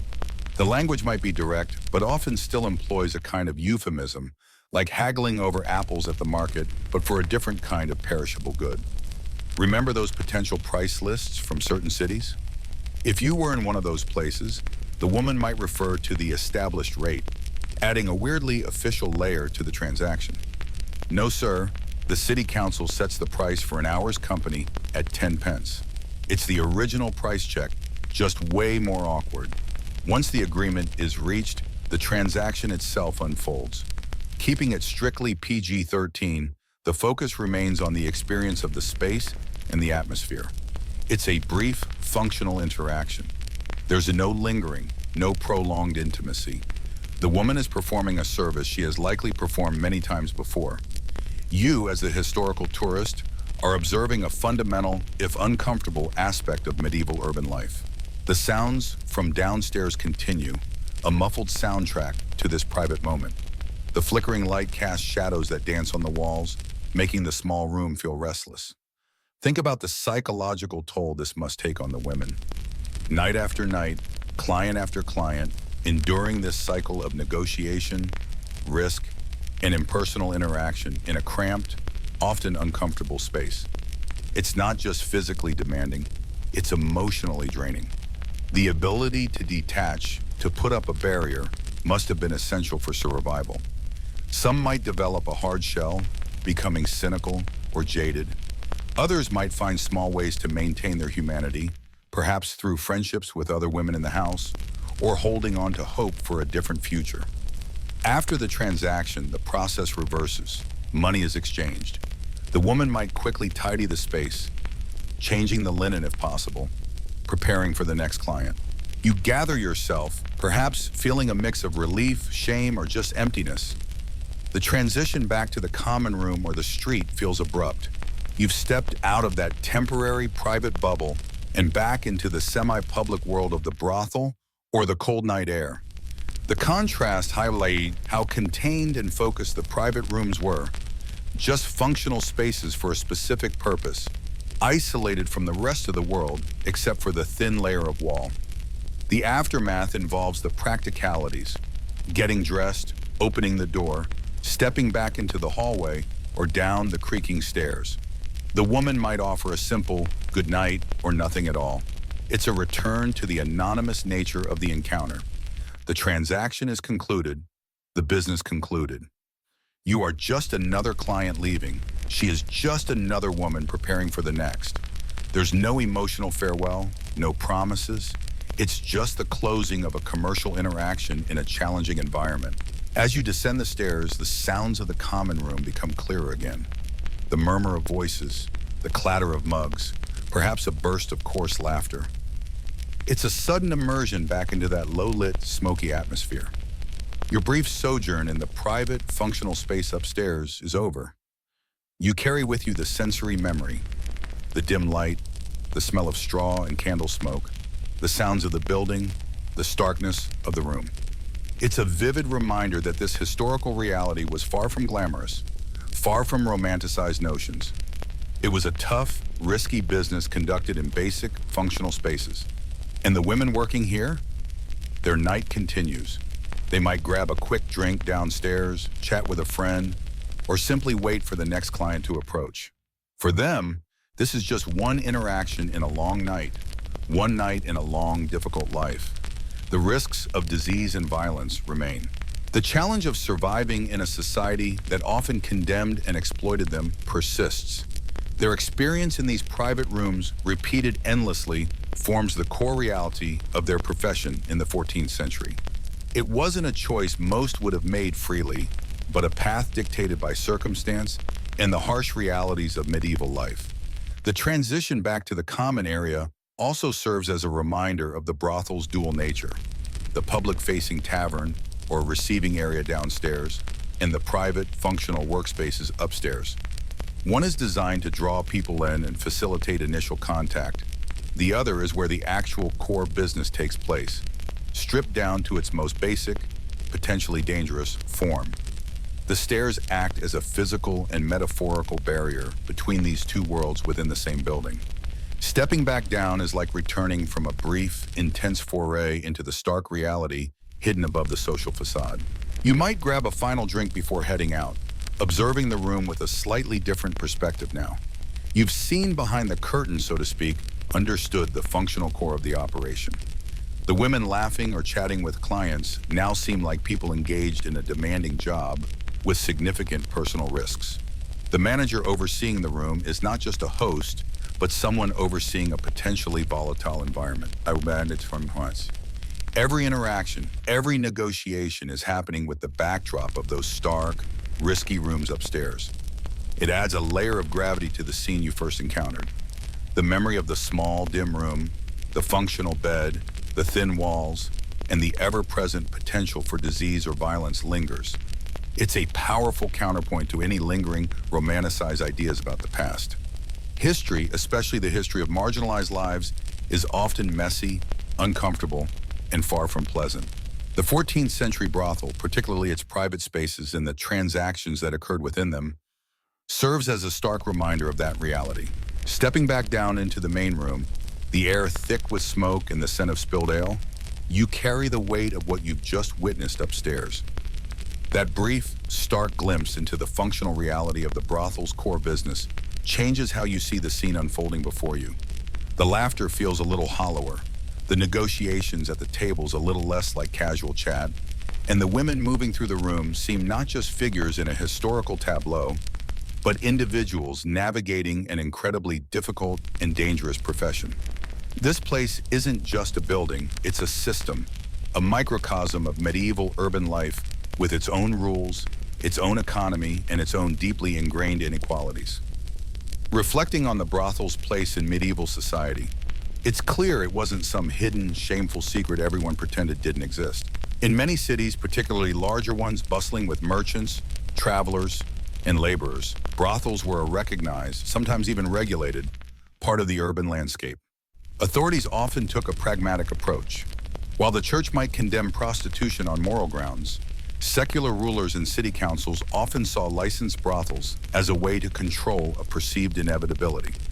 Better to have it in a designated area, taxed and somewhat overseen, than scattered haphazardly throughout the city, causing disruption and harder to monitor. It was the original, if you can't beat 'em, regulate 'em philosophy, applied to selling, well, you know. One mainstream historical fact is that many medieval cities actively licensed and taxed brothels, seeing them as a legitimate source of revenue and a tool for managing social order. Cities like London, Paris, Venice, and many in Germany and the Low Countries had official brothels, often located in specific districts like London's Southwark or Venice's Castelletto. They weren't hidden alleyways, they were often large, purpose-built establishments, sometimes even named after saints, weirdly enough. Imagine going to the St. Lucy's House of Ill Repute. Sounds less scandalous, more like a very specific kind of pilgrimage site. These licenses generated income for the city treasury, helping to fund public works or fill the coffers of the local lord or bishop who controlled the area. It was a moral compromise wrapped in economic pragmatism, a testament to the often flexible ethics of medieval urban governance.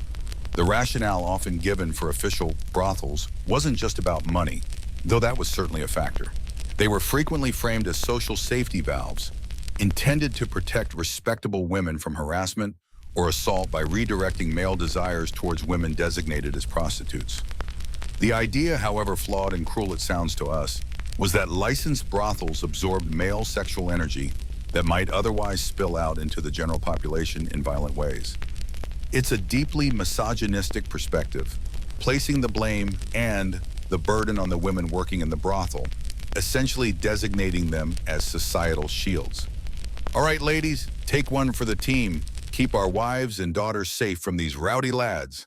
A charming division of labor, wouldn't you agree? This leads us to the core of the matter, the lives of the women working in these establishments. For most, this wasn't a career choice made freely. It was a path often dictated by desperate circumstances. Poverty, famine, displacement, widowhood, abandonment, lack of family support, or simply having nowhere else to go could push women into prostitution. Opportunities for single, poor women to earn a living wage were incredibly limited in the medieval period. Factory work didn't exist.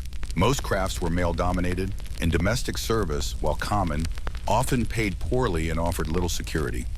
Becoming a prostitute, despite the risks and societal stigma, might have been the only way for some women to survive, to afford food, shelter, and maybe, just maybe, save enough money to hope for a different future.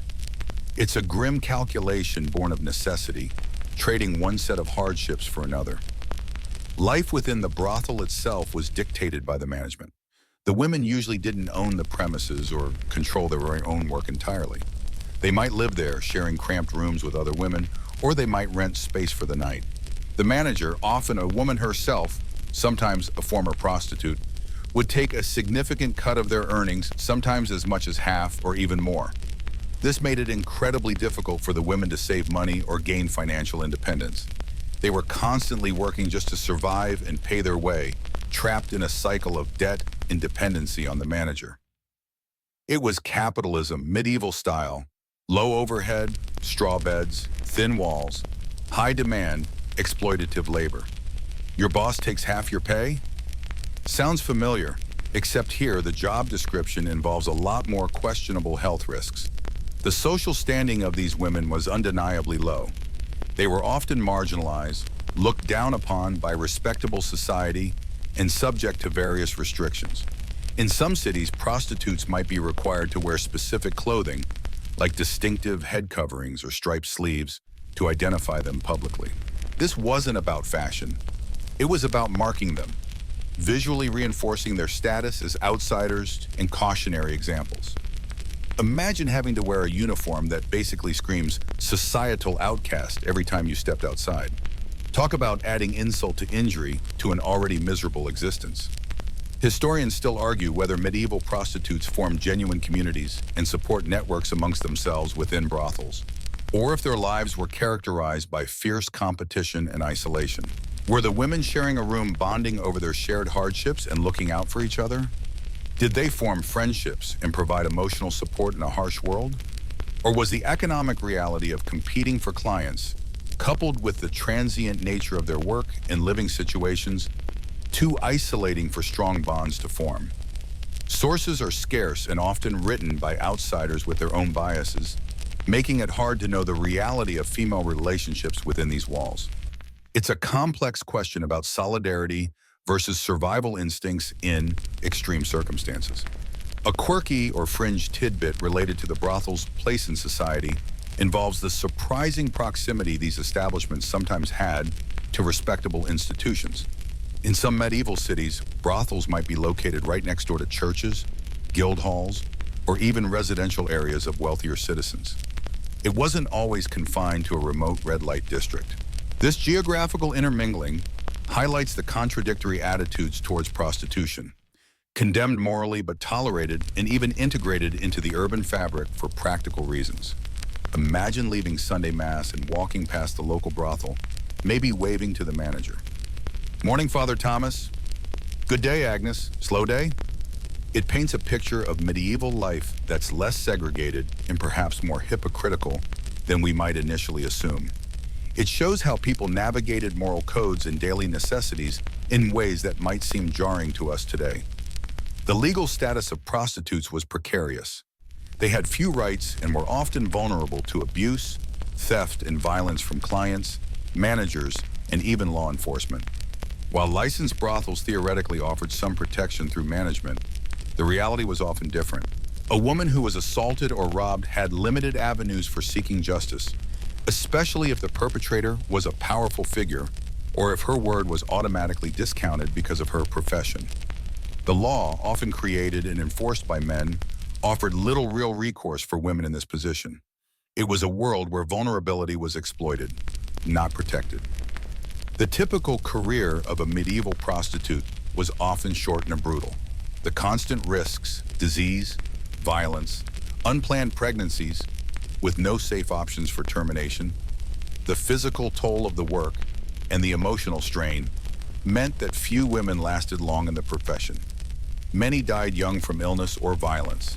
If they survived, they might move on to other low-wage jobs if they could, perhaps as laundresses or domestic servants, often carrying the stigma of their past. Some might end up in poverty or relying on charity. There wasn't a retirement plan or a pension scheme. Survival past a few years was a challenge in itself. The brothel, therefore, wasn't just a place of transaction. It was often a last resort and a site of intense hardship. For the women working there, it was a daily struggle against exploitation, disease, violence, and social ostracism. For the city, it was a source of revenue, an crude attempt at social engineering, a necessary evil tolerated for perceived stability. For the men who frequented it, it represented a space outside conventional social norms, offering temporary escape or simple gratification, often without much thought for the human cost. As you stand here, feeling the fading echoes of the noise from upstairs and the tangible reality of the room around you, the complexity of this place sinks in. It's a place where economic necessity met male demand, where morality clashed with pragmatism, and where the lives of marginalized women were consumed by a system designed for their exploitation. The smells of sweat, smoke, and cheap ale seem less atmospheric now, and more like the tangible residue of difficult lives and stark transactions. Even the mundane details of the brothel's operation speak volumes. The rules about who could work there, often single women, sometimes foreigners, the opening and closing hours, often strictly enforced, the prices, sometimes regulated by the city, all point to an institution that was managed and controlled, not just a free-for-all. But this control was rarely for the benefit of the women. It was for the benefit of the city, the managers, and the male clientele. Like a zoo for vice kept in a specific cage for public order, but the animals inside weren't treated well. The memory of the narrow stairs, the dim, functional rooms, and the basic straw bed upstairs comes back. It was in those private spaces, shielded from the semi-public common room, that the starkest realities of the brothel played out. The risks were magnified, the interactions stripped down to their transactional core, and the vulnerability of the women most exposed. It's easy to romanticize the past, to imagine historical settings with a soft, focused lens, but places like the 14th century brothel force you to confront the grittier, harsher aspects of history, aspects often deliberately left out of polite accounts. The sounds of the brothel, which have been a constant soundtrack throughout this journey, the distant shouts, the muffled music, the creak of the floorboards, the low murmur of voices now seem to fade, becoming just echoes in your mind. You've spent time in this historical space, seen its layers, understood its function within medieval society, and glimpsed the incredibly challenging lives of the women who worked here. It's a heavy history, not an easy one, but it's a real one, a necessary part of understanding the full picture of the past, including the lives of those often relegated to the margins. As you prepare to leave this shadowy, atmospheric corner of the 14th century, the vibrant, messy reality of it remains. It wasn't a place of romance or liberation, but a place of survival. a place of business, a place of risk. It was a fundamental part of medieval urban life, sanctioned and structured by the very society that often condemned it. And for the women who called it their workplace, it was a life of difficult choices, constant threats, and fleeting moments of respite in a world that offered them few other options. You can almost feel the cool night air calling you back outside, away from the smoky, complex reality of the medieval brothel. Okay, let's just gently let that vision of the 14th century brothel soften now. Allow the details to become less sharp, the sounds to quieten, the smells to simply fade away.